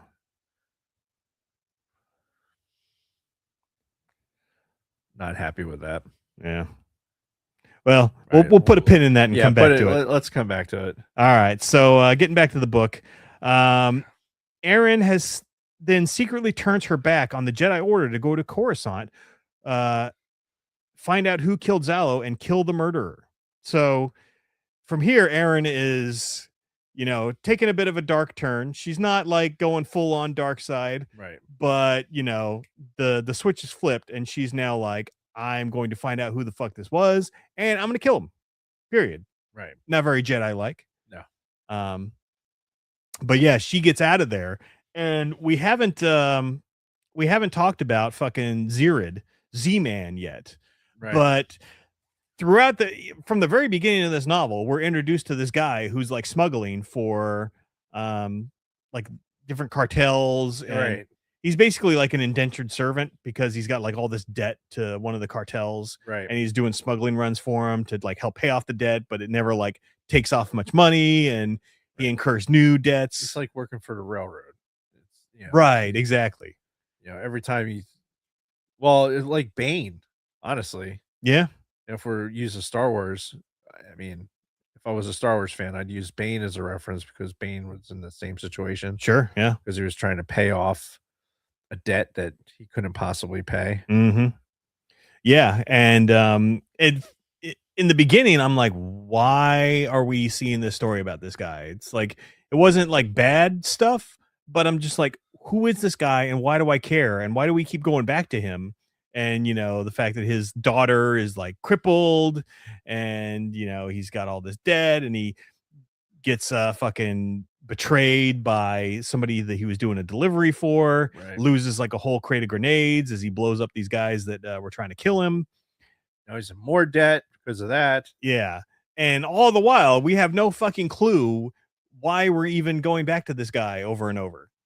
Until fucking Aaron decides she's fucking leaving Alderaan and she needs to get to Coruscant. Yep. Well, Coruscant's under a fucking lockdown. And come to find out, this Zirid guy used to be a former Republic soldier. And now it's starting to make sense because he used to work with a unit that fucking Aaron was attached to. And, so they had some interaction. So she went into the bro network. Yep. And called this guy up. Yeah. And come to find out, he used to be part of Havoc Squadron, which is a direct tie-in to the old Republic game. Because if you play as a Republic trooper, you are part of Havoc Squadron. And, you end up becoming the leader of Havoc Squadron. Spoiler alert. As you play through the trooper. So we get a lot of good tie-ins to the video game that I think a lot of people who maybe haven't played the game wouldn't really get, but they're very true to the game in a lot of sense in this novel. But you don't have to play the game to be able to follow the novel and get enjoyment out of it. Right. If that makes a lot of sense. To get to the recently captured Coruscant, however, she enlists the help of former Republic soldier, now spice runner, Zirid Kor. Zirid, meanwhile, also needs to get to Coruscant to deliver a shipment of Eng spice for a criminal organization called the Exchange. So yeah, because before he wasn't running spice, he was just doing random weapons deliveries and things like that because he always refused, like, I'm not running fucking spice for you assholes. I'm not going to be a drug dealer. Yeah. But then, he loses that shipment. He gets into more debt and they're like, hey, we got this job that'll clear up all your fucking debt with us. All you got to do is to do this one last delivery to Coruscant, Right. and you're All you good to gotta do go. is run some spice. Yeah. Into the fucking planet that's on lockdown. Yeah. And no problem. Right. And it's not actually spice, it's Eng spice, which is a for spice addicts, it's a it's a spice variant. The exact Wikipedia description is this form of spice altered the user's brain chemistry so that the same type of spice would satisfy their needs. It was also incredibly expensive because this is what cartels would do, is they would get people hooked on this Aang spice, and it was the only thing that could, like, satisfy their cravings. So they would get them addicted to that. And the only problem was, after a couple weeks of withdrawal, they would go back to completely not needing it. And the cartels wanted to get this fucking Aang spice back onto Coruscant so they could feed their fucking people before they, completely come off of it and don't need it anymore. So it's even more fucked up than just normal spice. Right. And they said, hey, you get this shit to Coruscant and all your debt's paid off. Unfortunately for Zirid, he is spied upon by former Imperial sniper Vrath Zizor, who is working for the Hutts, rivals of the exchange. Knowing that Zirid is supposed to deliver the Aang spice to Coruscant, Vrath arrives in Coruscant to notify Darth Malgus, now overseer of the Imperial blockade, of Aaron and Zirid's impending arrival. So yeah, because they what's his nuts fucking the bourbon lord. I really wish I could remember his name. Yeah. It's killing me that I can't. Yeah. Everhart?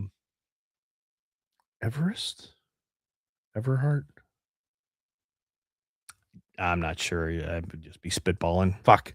Anyway, that Dark Lord and the gerbil one.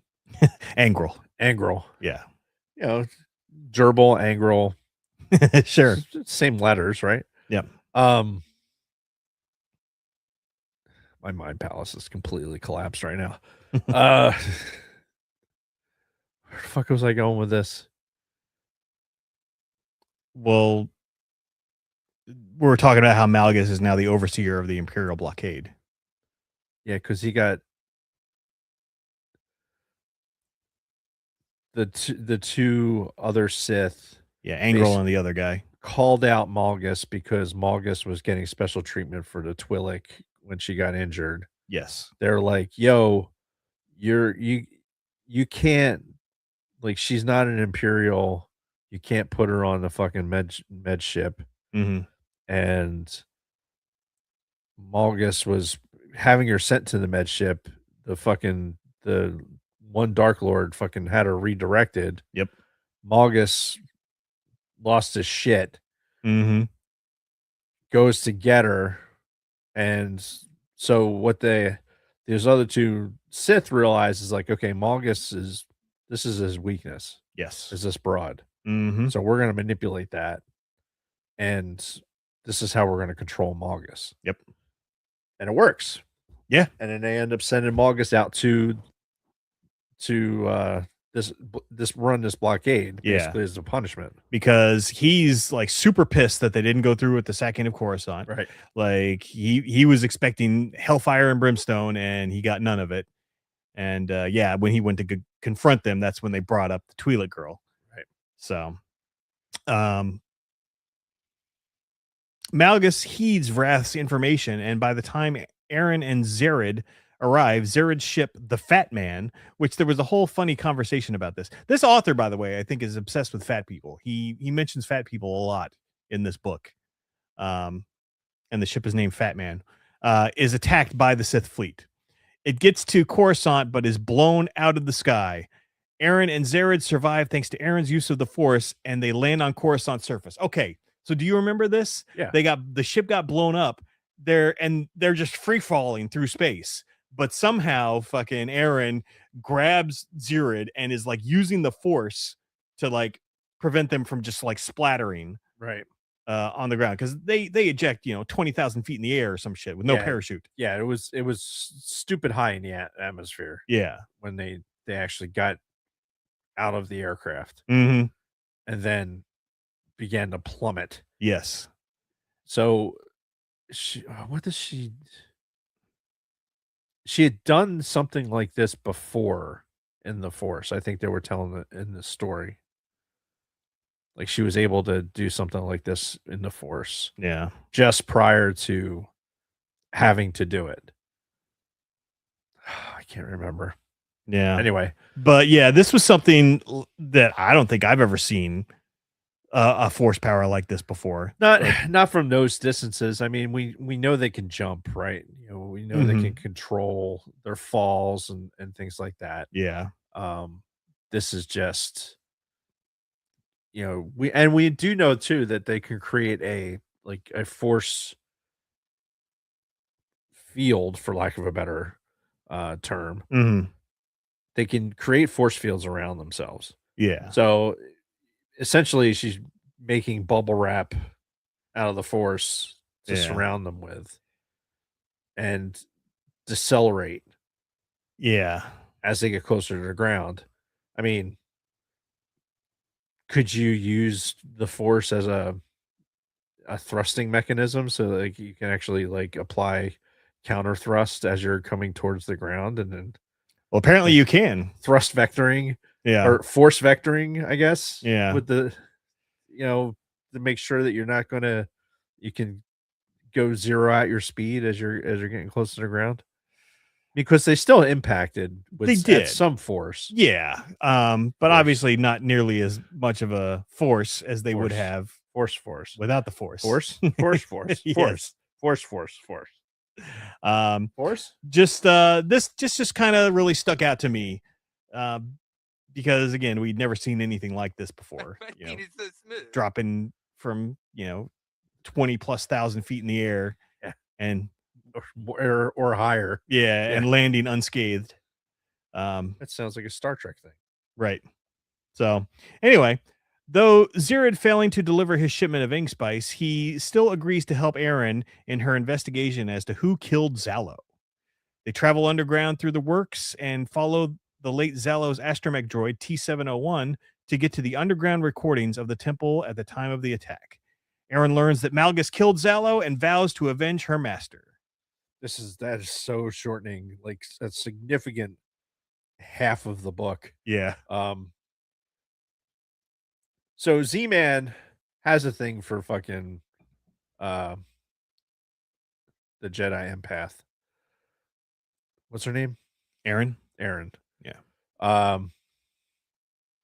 And Erin is not indifferent, but doesn't get it. Yeah. Because she's on this like mission basically. Until later. Like at the end of the book, there's a happy ending. Yeah. Which okay. But yeah, so the Z-Man character has many opportunities to fucking bail on this broad. Yeah. Right. She gives him those opportunities. Like, hey, I'm going to go. You don't have to come with me. Like, I'm doing this thing. Whether you or that you. Yeah. Now, she preferred to have him there. Right. But yeah, she did give him the outs. And yeah, the whole thing happens with them finding T7 and like you said, a lot is summarized. Finding T7 and going through the bowels of the fucking the I had this vision of the when they were going through all the machining, the machinery of the fucking of Coruscant. Yeah.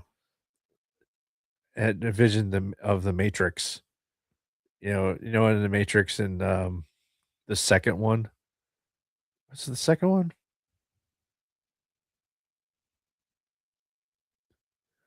When they're in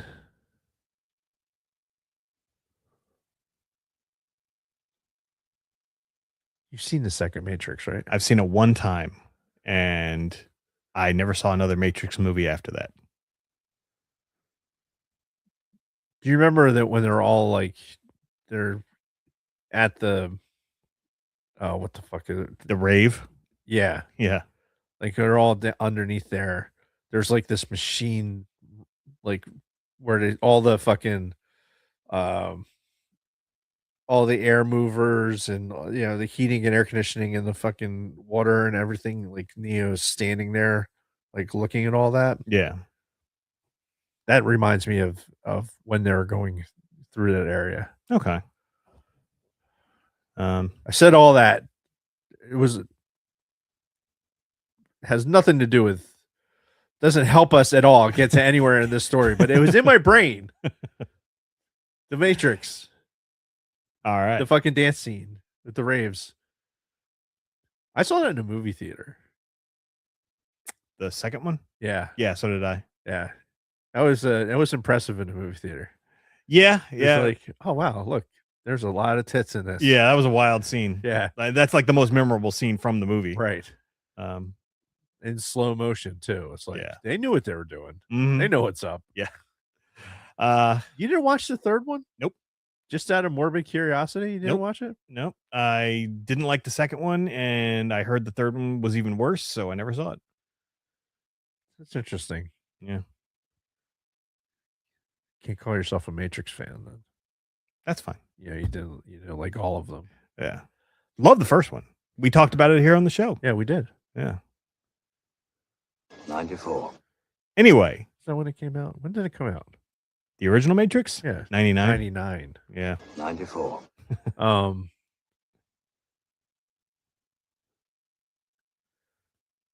don't know.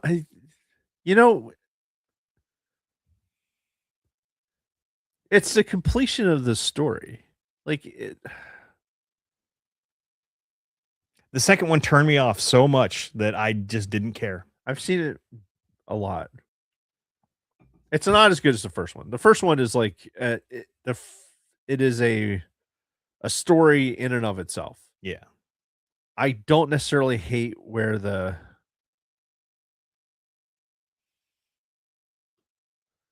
oh my god. Problem? Yeah, we'll talk about it later.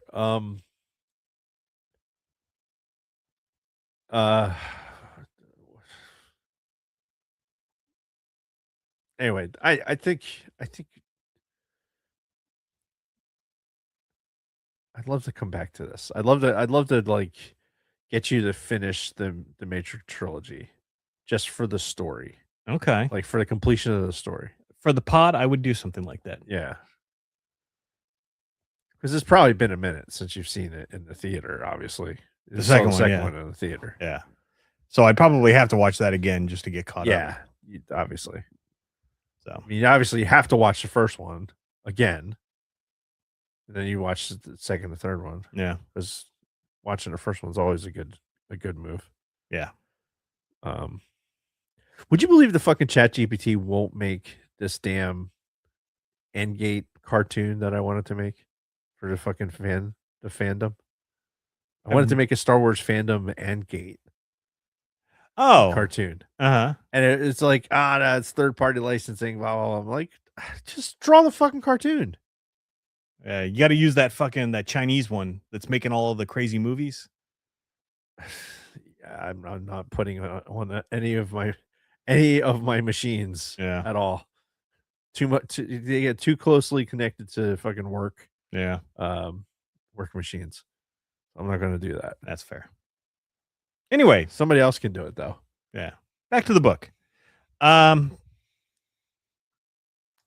Zira, meanwhile, wishes to find a spacecraft that can get him back to his home planet of Volta so that he can go get his daughter, Ara, before the exchange reaches her. Because there was the whole thing with his daughter about how this former sniper who's working for the Hutts now, like follows him and sees him with his daughter. So it's like, this guy's got a kid on the planet. Yeah. Like on their home planet where the daughter lives with his dead wife's sister. Yes. Yes. Yeah. It was apparently very weathered. She's seen some tough times. And and is in a shitty apartment. Yeah. Like pretty shitty. Do you get the impression like this wheelchair thing that the daughter ends up in, The hover chair, yeah. the hover chair? I have this vision of just a flying saucer with a fucking a seat in the middle of it. It's like a Jetsons style, like. See, I picture more of like the pod that Grogu is in.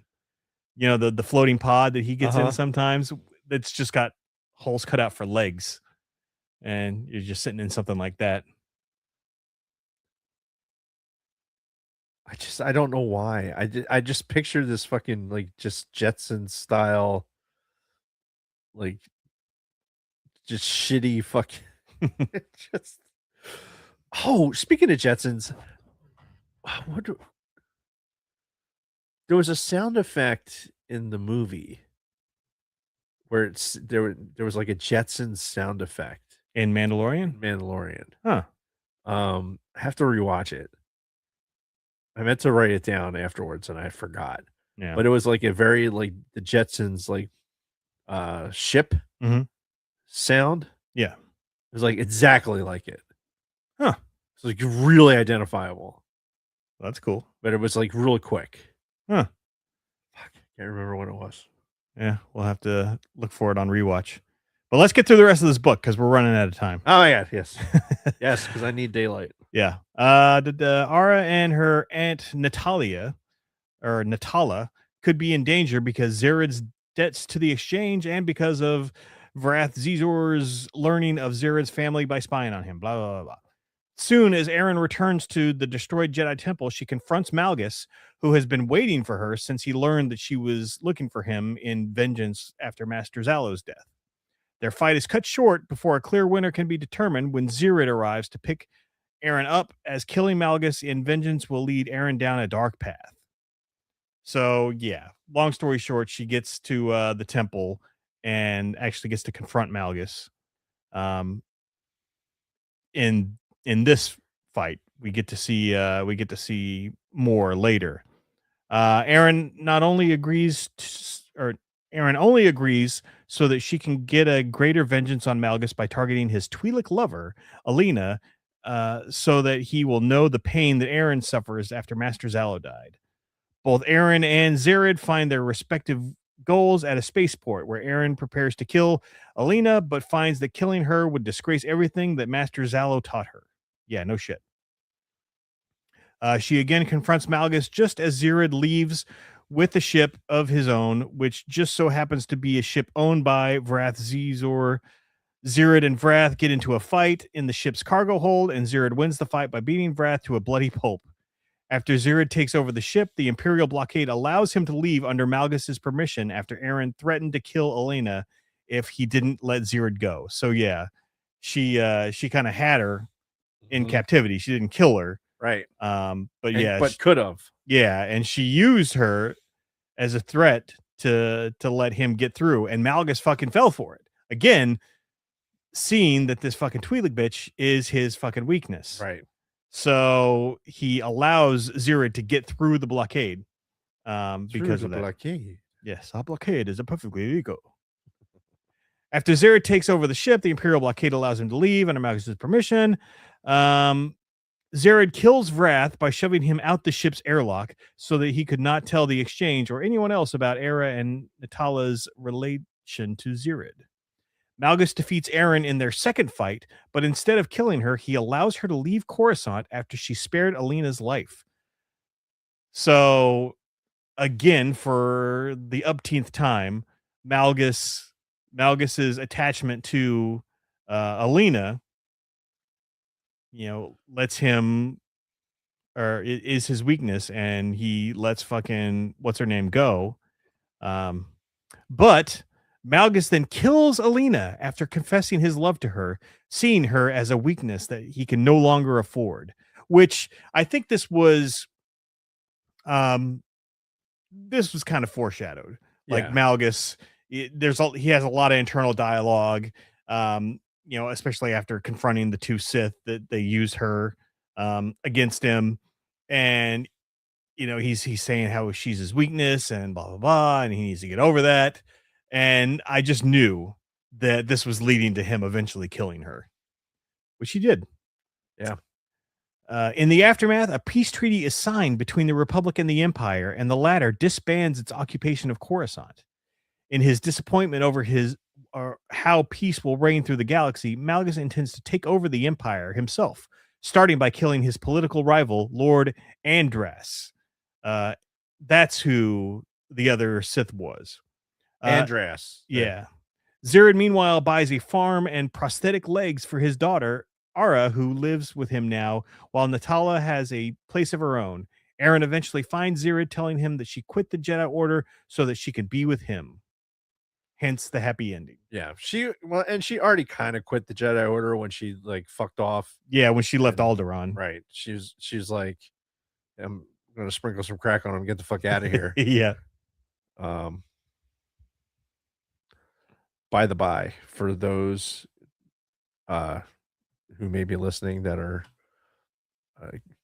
golf fans and also Masters fans, the submission for tickets for next year is the Masters lottery is now open for next year. I'm assuming you're going to get in on that? Every year. All right. Try and get tickets every year. That's cool. That is giant bucket list. Hang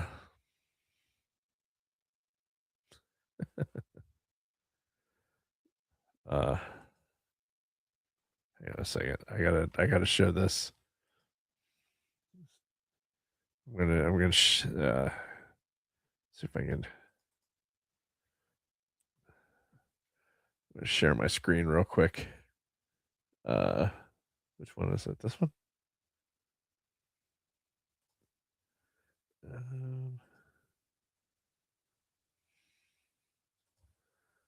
No. You try to share screen, yeah. The fuck? For God's sakes. What are you doing, man? Just fucking go. Anyway. Final thoughts? Final thoughts. So, yeah, this novel was completely entrenched in the Old Republic era. I fucking love this era. I love the fact that you've got thousands of fucking Sith and thousands of fucking Jedi on either side. You've got these constant battles. It's just so good. This novel itself, I thought was great. It filled the gap that I actually didn't know about, because I had known through the Old Republic game that a peace treaty was struck between the Sith and the Jedi, but I didn't know any of the specifics around it, and also of Malgus. And little spoiler alert, way later in the Old Republic, he does not necessarily take over the Sith Empire, but he kind of creates his own faction, his own sect of it, and tries to fight both the Empire and the Republic, right, in the Old Republic game. So he does kind of get some of his desire. So I thought it was a great novel. I think it feels like Star Wars. It's everything you would want in a Star Wars novel that doesn't take place inside of the core trilogy timeline. And I say go read it. And the audiobook was also very good. What the fuck? Vrabel and AJ Brown. Oh God. I guess this is somebody AI'd. I guess this was Vrabel hugging that reporter. So, but they AI'd AJ Brown into it. Wait, that reporter he was banging? Yeah. Okay. But now it's going to be AJ Brown. Right. Yeah. Chuck Brinzer just sent that to me. I'm like, oh, I got it. That's got to. Yeah. That's got to get displayed. So, what about you? Final thoughts? This to me is the Malgus story is more compelling, almost more compelling than the Revan story. I'll caveat that because we have like this amazing visualization, especially of the beginning. Yeah. And I think that really helps like visualize the rest of the book. Yeah. Like it sets the stage in a way that you just don't get with a lot of books. Mm. Books in general, let alone Star Wars books. Yeah. So yeah, it's very unique having this trailer that you can watch right before reading the book that can help you like get into the book. And yeah, I mean, I really wish that. I mean, if I, it really just makes me wish that the Old Republic, like the game, was more mainstreamed a little bit. Yeah. So that it was. I mean, it's still out there. It is still playable, still being updated. Yep. But not canonized. No.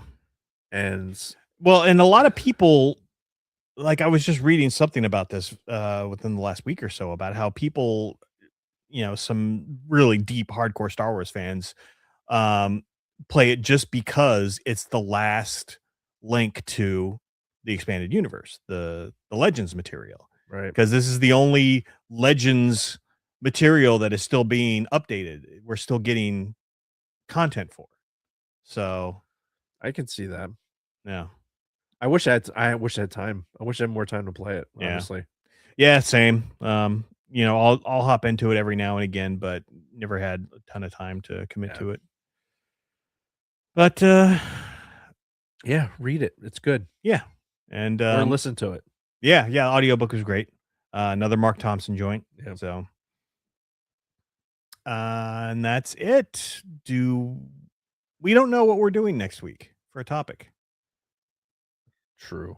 So we'll have to discuss that. Yes, we'll figure that out this week. In the meantime, you got any into show reads? I do. ATSW Family Happenings, ATSW The Escape Pod is on hiatus, as you alluded to earlier. Mm-hmm. Grave Reviews is also on hiatus. So take that for what it is. You can find old episodes, I'm sure. Support the official band of the Sidebar Cantina till the end. Check out their socials for news and updates on their upcoming tour, which I think they've just posted today some tour information, like October 2nd. Yeah, I think was released today. I did see that announcement.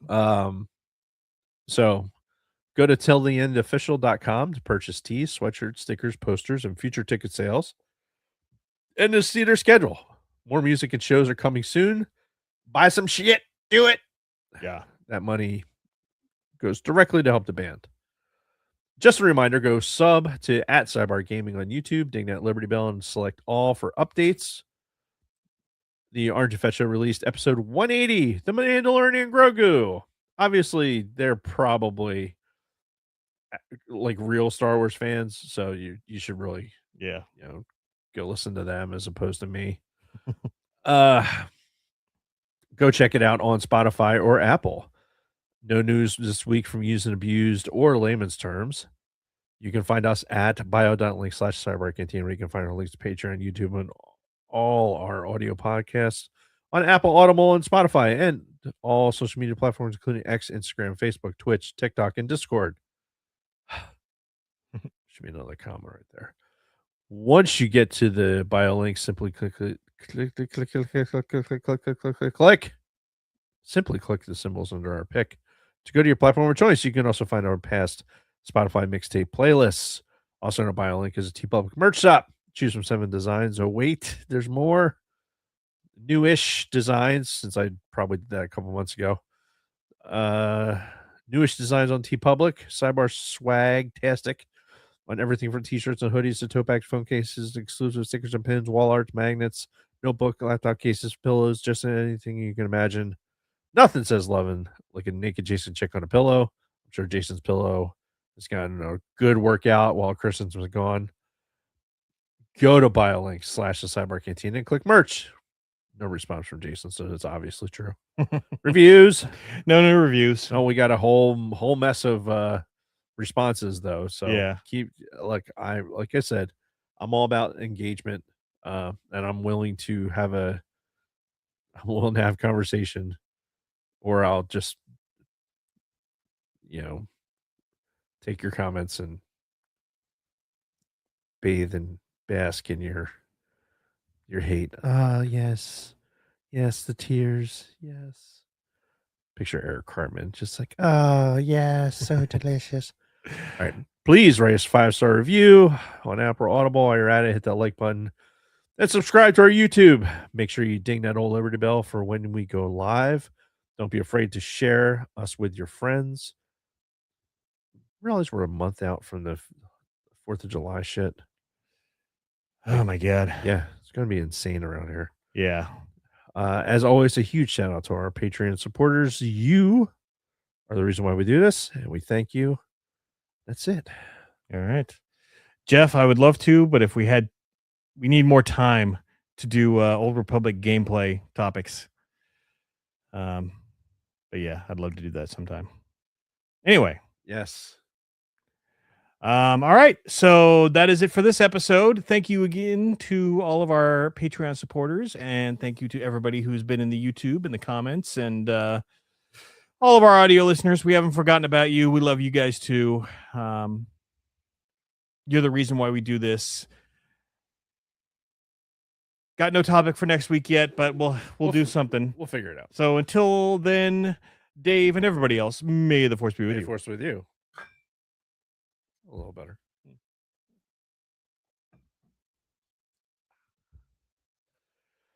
Okay, now what do I click?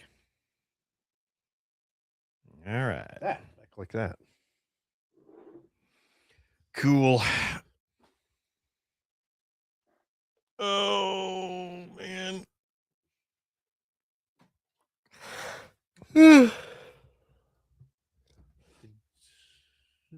All right, guys, I'm going to end the stream, but thank you for joining us. We love you all so much. Thank you, Kelly, for everything.